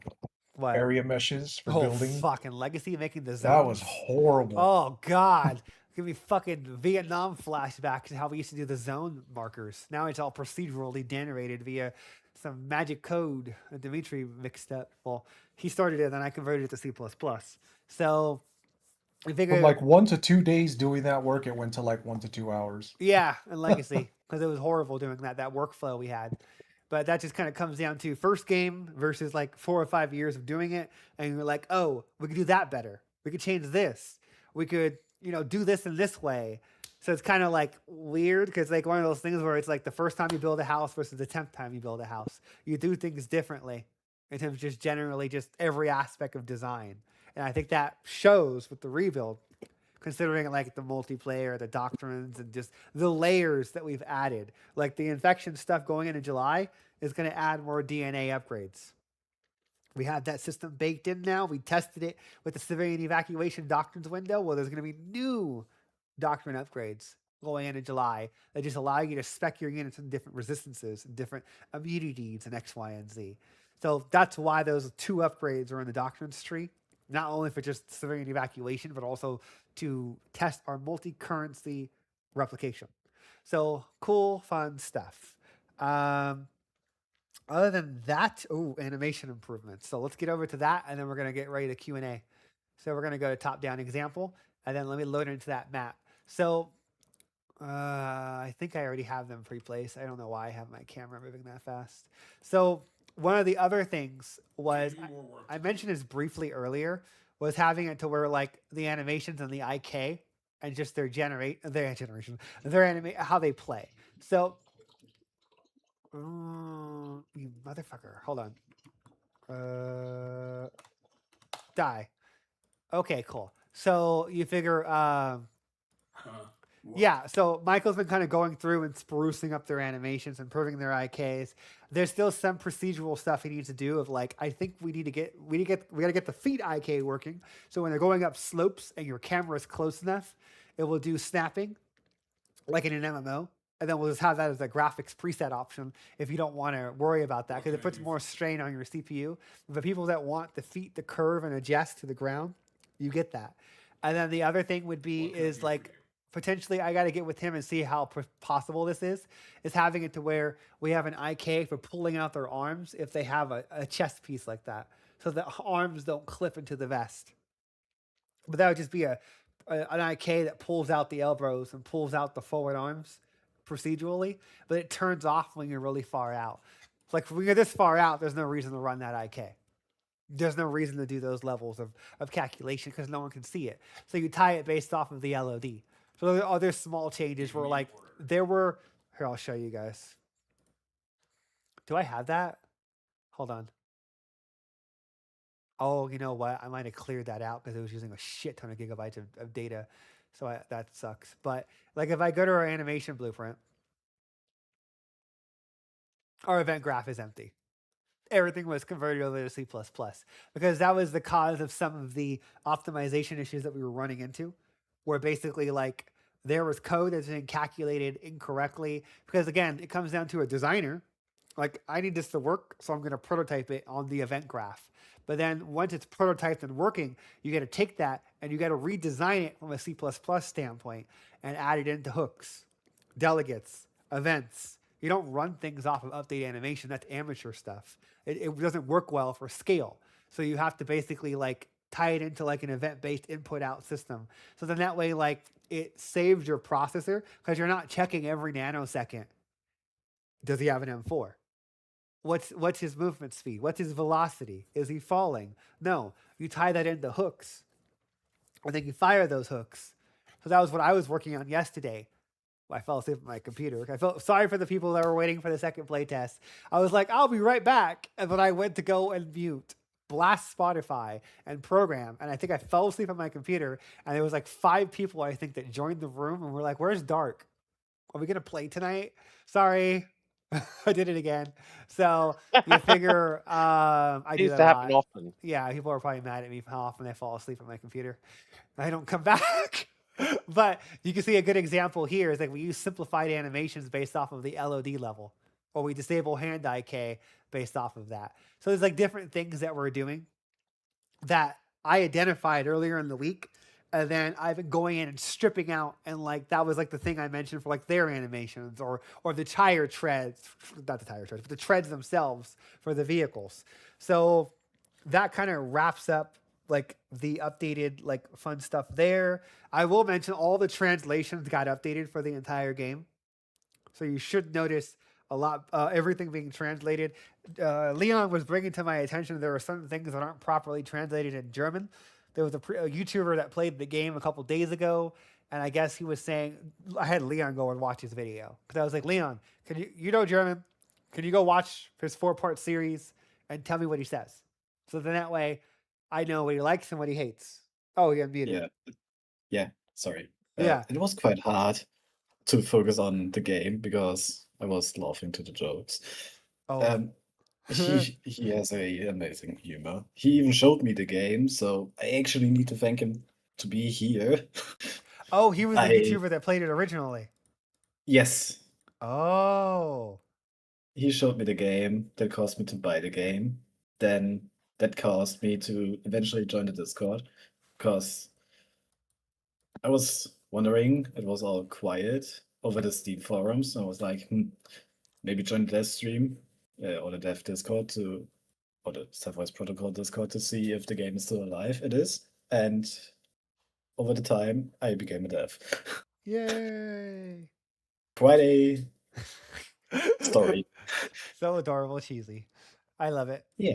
But yeah, so like you figure cool stuff there. So if that YouTuber is watching, hi, we already notated everything you said. Leon made a list. If you make another episode, he'll be watching that episode, and then he'll come up with a list. Because we've already chronologized all your bugs and all your issues, and we've already fixed some of them. And other ones we're looking into, or they've been pushed down the mile marker for a week out or whatever, so we can get the right people in that corner. I don't know why my overlay is malfunctioning because I can't switch to the Q&A filter, so that's adorable. Okay, so Durvar, we're gonna move into Q&A, and I'm just gonna sit here and panic click on the screen. So why don't you pick some questions out, and while I panic click on the monitor.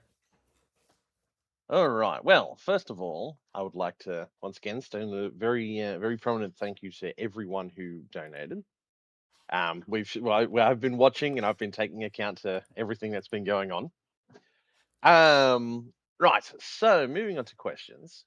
I saw a few of them here right now. YouTube's being a bit finicky.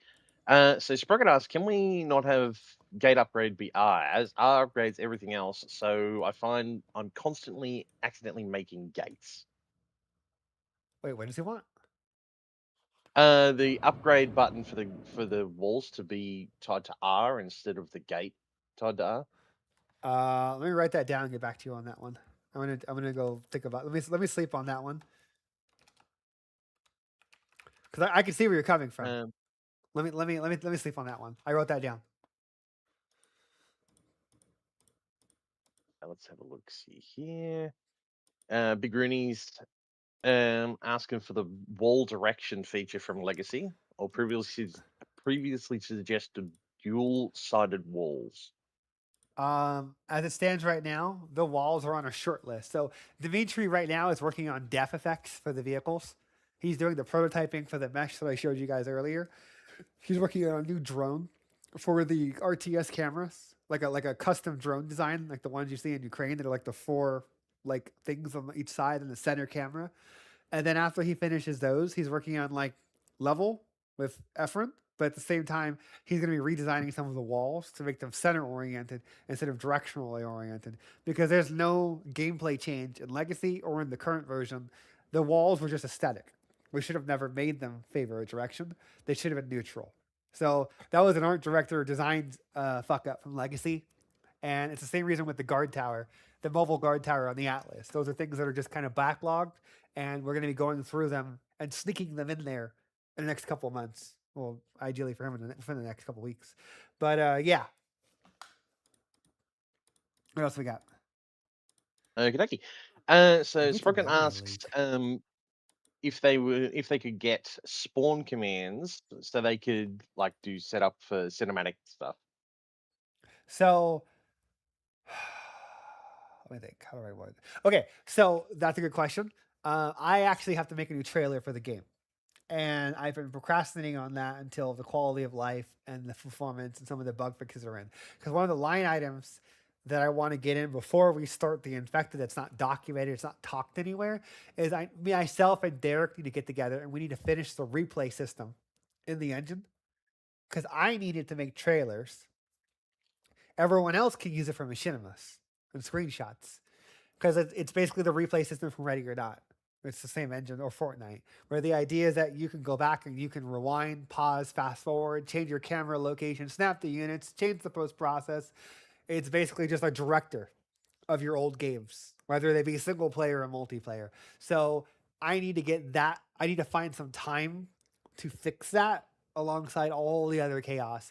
And in my mind, it's getting to a point where I have to make a new trailer that's representative of all the games and all the modes, probably steal a shit ton of save files from Big Rooney, and just stage a bunch of people in co-op that are playing and also single player.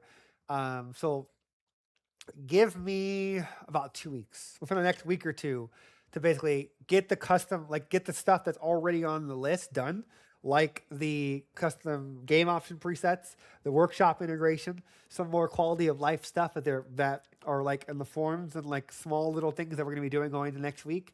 And then after those 3 things are done, technically it's going to be that replay system, adding that onto the UI. Actually, server browser too, but adding that onto the UI so you can go back and you can load replays, because I need that from a presentation trailer selling the game standpoint. And then you guys can use it for like, what did I do wrong? I want to make movies or machinima out of the game, or I just want to take sexy screenshots and I want to play the game and then go back and replay it like a movie. And then just take all the screenshots and rewind and fast forward and play and pause and whatever you want to do. So there you go. Oh, technically it does work right now. Technically, there's a console command. If you want to go try it, there's a console command in the announcements channel. Search for replay on Discord in the announcements channel, and you can find the console command. It's just that it's rough and it needs some improvements. But like 80 to 90% of the game works in the replay system. But that 10 to 20% needs some refinement, and it needs some custom widgets and UI that you can toggle on and off with the cinematic key to like snap the units and make pre-authored cameras, like a dolly camera, a follow camera, and different things that you'd see in Call of Duty or Battlefield trailers for cinematography reasons. But I digress. Back to you, Derivar. Yep. So we got another question from I think this was unified by Bloody uh, hell. Big Rooney and Sprocket for a deviation to the mortars and MLRS. See? So you know how you did the scroll wheel thing for the removal of See? the foliage? Yeah. Yeah. I think they're talking about something like that, so they can use the scroll wheel to sort of expand the area in which the mortar and MLRS fire. You mean like wait, hold on. Let me think about that. So you mean like increase the blast radius? No, increase the deviation in which they land. So you know how right now the mortars and Oh, you're MLRS talking pretty much about having more pinpoint accurate. variation in terms of like instead of landing perfectly in the center, they'll land in like a wide berth of like anywhere in that circle. Yeah, Let me think about that. 1 second. What's the use case for that? Is it just because like you just want more like just so you want to go to the saturated area more efficiently? I guess like just more like pounding of it. Like, cause that way you could set like 3 or 4 of that, set it to an entrance, and then that way they just randomly hit different points, so it's not as predictable. Is that the idea? Yes. I'd say something like that. Yeah. Let me write that down as a quality of life for next week. Because again, right now is quality of life time. So if y'all have suggestions or improvements or things you want to the base game that's not like some crazy stupendous feature or mechanic, ask it right now. Because like as of next Friday, it is locked the fuck in. Because we are moving on to the infected AI. So if you guys got questions, if you're not here live, put it in the comments. But let me write that down. Hold on. So, ability to adjust the dispersion of the mortar weapons via scroll wheel, mirror, landscape, tool, resizing mechanic. Okay, I wrote that down. Let me talk to some people about that, but that's entirely doable. What else we got for questions? Just looking through now.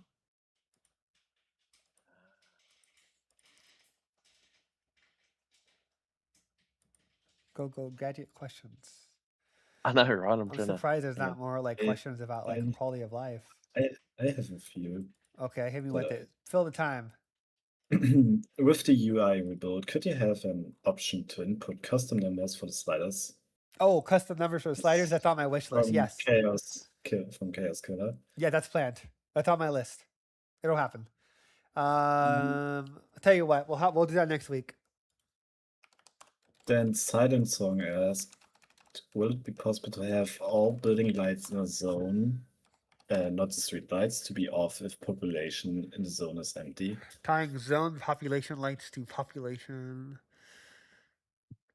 I guess that is meant for the buildings that are still lit. Is that just the building or that the street lights as well? No, the street lights are not in this. Yeah, we don't need to be correlated. Let me write that down and I'll come back to you on that one. That'd be the wall buildings. That would be the I think that is a dynamic material. No, that is a GVC. No, that's an NPC. Wrong term. That's an NPC. It's a global one. Let me get back to you on that one because I don't think the current system is going to support that seamlessly.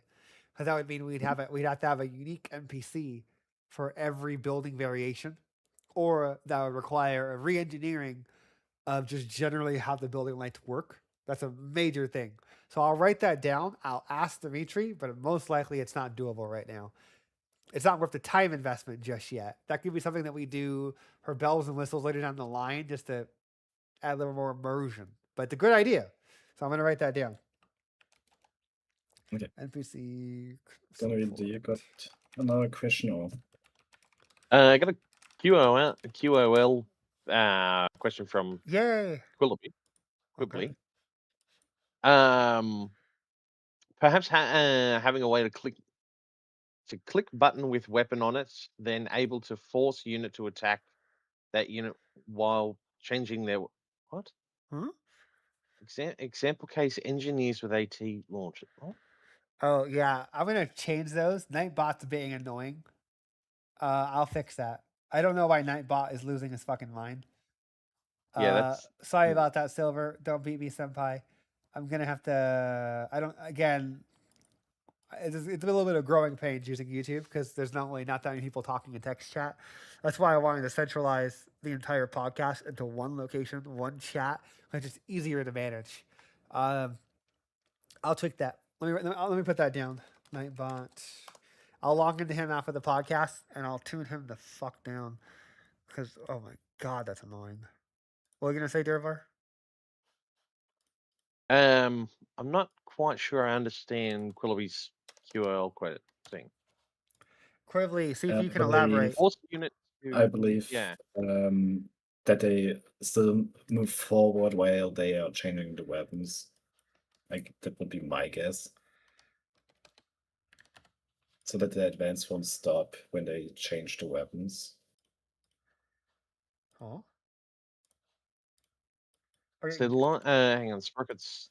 We'll go on to the Added, next I question and have think. him elaborate. Yeah. Okay. Well, I think Sprockets Then- elaborated for him. What is it? So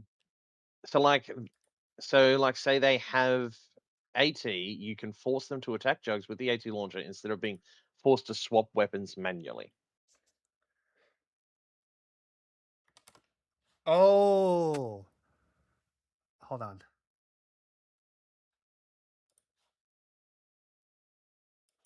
I'm thinking about that one. How would that work?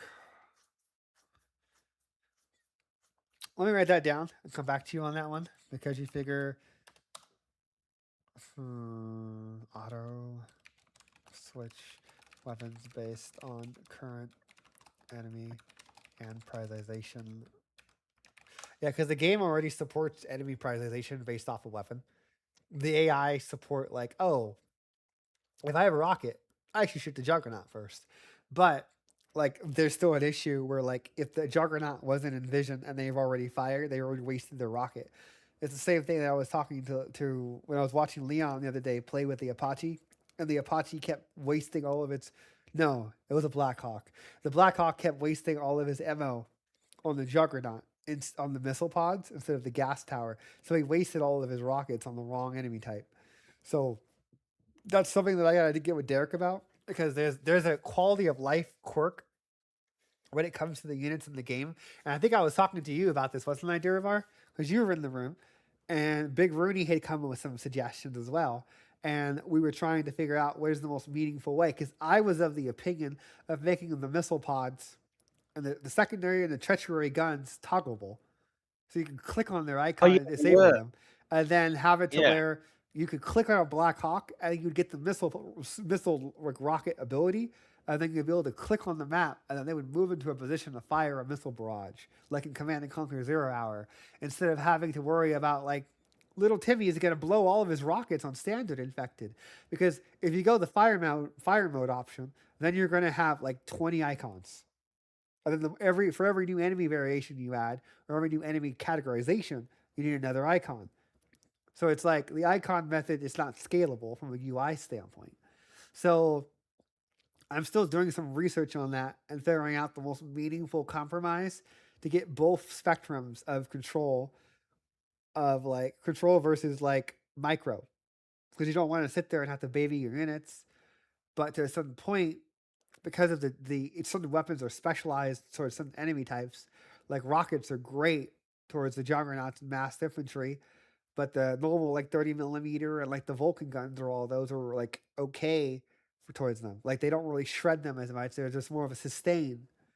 But it's the rockets that do all the real damage. So that one I'm still on the fence of.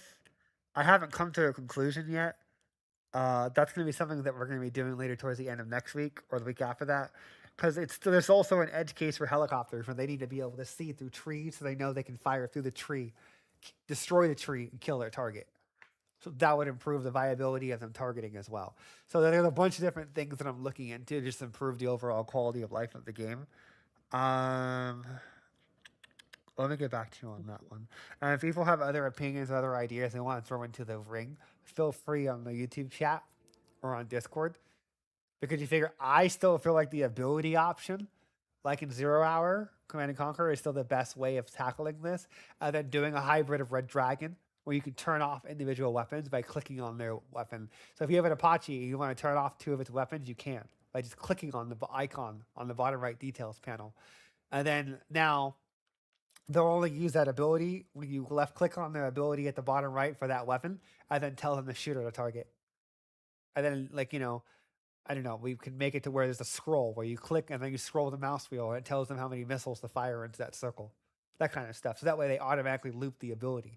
So if you want to have like a rocket barrage in a self-contained area, you could have it to where they do that in the circle, or if you do it on an enemy, they just do a rocket barrage on that enemy until A, they run out of ammo, or B, the enemy dies. Stuff like that is, I think, the more meaningful compromise instead of like having a shit ton of fire modes based off of enemy type, armor type. Let's see what else we got here. What else do we have for questions? Because we're giving another 5 minutes, boys.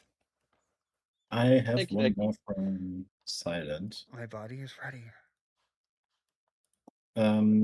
After the infected have been properly attended to, when will you focus to turn to the major faction Fenrir? And following to that, and what can we expect from them in terms of performance and style? More plainly, how will they differ from CERC? So Fenrir's whole thing is hybridization. They have units that are more multi-rolled. So their assault is more of like an assault sniper heavy hybrid. They have a lower, like, their ideas are more like get in, get out, mobile base. There's no, like, how to explain it? We're kind of stuck on like a submarine. But the idea is like they're launching off of like modules. They don't build bases in the world. They would have like a module on a submarine and you basically just build off of that submarine. And the idea is that, like, you figure they launch teams into the map and they're just purely there to just hunt DNA samples and kill Chelsea and basically obtain her, because it's, well, I'm talking too much now. So that's all I'm going to say for Fenrir. All I'm going to say is that's not really going to be a thing until next year. I would say Fenrir is going to be part of like the campaign push. In my mind, getting to Q4 is the police, the anarchists, 2 or 3 dynamic civilian groups, world events, plus everything else on the roadmap right now. That's the year. And then if 2027 is just the campaign and Fenrir, that's a good year to have. Because I need a lot of time to do the campaign in itself and give it the attention and the time and the attention and quality and the time that it demands to make it not like, you know, a 2-hour, oh, I played it, it's over, forgettable. So, you know, it's just one of those things where it's like, that's the current trajectory when it comes to that. But I can't talk anything other than Fenrir based off of what's already in the art book and what's already alluded to in the books and the novels themselves. Yeah, because everything else is a spoiler at that point. And some of it is still subject to change at the time of implementation. Okay, what else do we have for questions? We have All right, 3 minutes. we got one more from Sprocket, and they ask if they could. Do you care if I put together a group to do a bunch of new voice lines for vehicles and units, or do some myself? As all the Vics say, "Did you call is killing me?" Oh. Hold on. Let me think about that for a second.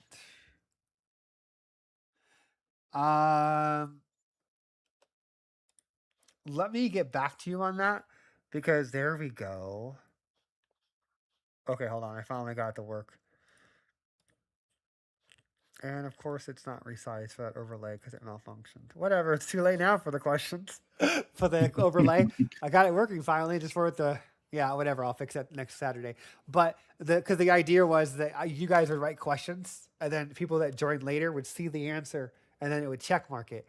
So then that way it was like active. So it'd be like question here, and then when it's done, it would go there, and then question 2, and then I click Q, and then it'd be done. So that way you guys actually had a progression, but obviously I had some technical difficulties, so I'll have that fully worked out for next week. But anyway, let me just delete those. Anyway, okay, so for your question, I see my name. yeah, for the first time. That's amazing. Oh yeah, I put you on the rotation. So see, it'll say who's answering questions. Derek never comes because yeah, he's too shy. But yeah, It's let's see. Fuck. I lost my. Can you ask that question one more time, Duravar? I fucked up. I didn't expect to fix it at the exact same time you asked that question. Okay, so Sprogan asks if you would care if they put together a group to do a bunch of new voice lines for vehicles and units, or do some themselves, as all the Vics saying, "Did you call?" is killing me. Oh yeah, that kills me too. I'm crashing out from the voiceover. Okay, so let me think. The only reason why we haven't done that was budget. It was the same reason why we don't do the announcer girl anymore for Let's do for the month voices summaries. ourselves. Yeah, I know, but it's at the same time we need to. I agree. Let me talk to some people because Cameron the Cod and a couple other people that have done our voice acting in the past. I'm sure they would be fine to just provide some more VO. So let me put that on my list. I've been putting that off because I've been so focused on the gameplay itself that I've neglected the voiceover. It's been like, oh, it's nice to have, but I just want to get all the other bells and whistles in, so that way everyone gets the gameplay they wanted from like Legacy, but better. And obviously, there's the budget consideration. We pay voice actors. We don't do that AI shit for voice acting. So let me get back to you on that one and put a pin in that because I unless your friends are professional voice actors, it still has to go through Jacob for audio processing, and then we pay everyone for the voiceover because I don't like to take free shit. So like Leon's the only volunteer right now, and that's going to be changing soon, ideally after summer. So let me still gotta take a look into how it works. yeah, we'll How figure we- it out. Germany or America, it's not that Yeah. big of a deal. But let me get back to you on that one. DM me on Discord, and we can have a conversation about that. Let's see. What was his name again? So I keep an eye out for that Mhm. Discord. Sprocket? Sprocket. Okay. I'm gonna put that in my channel just in case you show up in my spam thing for Discord, because Discord's been really Nazi about like putting people in weird filters. One more question, because that one took fucking forever and I ruined it. So one more. Okay, dokies. One more question. Let's see what we got here. Could has Give me a hard one. Someone new, not the same people we always answer. Give someone else there. I love quibbling Dash. to the end, but we need to get new people. Hang on. spoken DM to you. No one has any questions? That's just good. That's literally no. Okay, well, fine. Take his question. I was just trying to give someone else the chance. There. What's the question? Would there be something possible to do regarding drones? Why they are cheap often once spitters come into play, they are fragile as paper and get destroyed. Oh, is he talking about like autonomous drones? I believe that is the drone that you can buy for The vision. mule on the like, nut? no, the flying. I guess it's the flying for. Oh, you're talking about the scout drone. Yeah. And he's at the scout drone is really at this point only really meant for scouting, getting an early indicator, but it's going to be used for the spitters when they cloak. In the commentaries from German YouTuber, Yeah.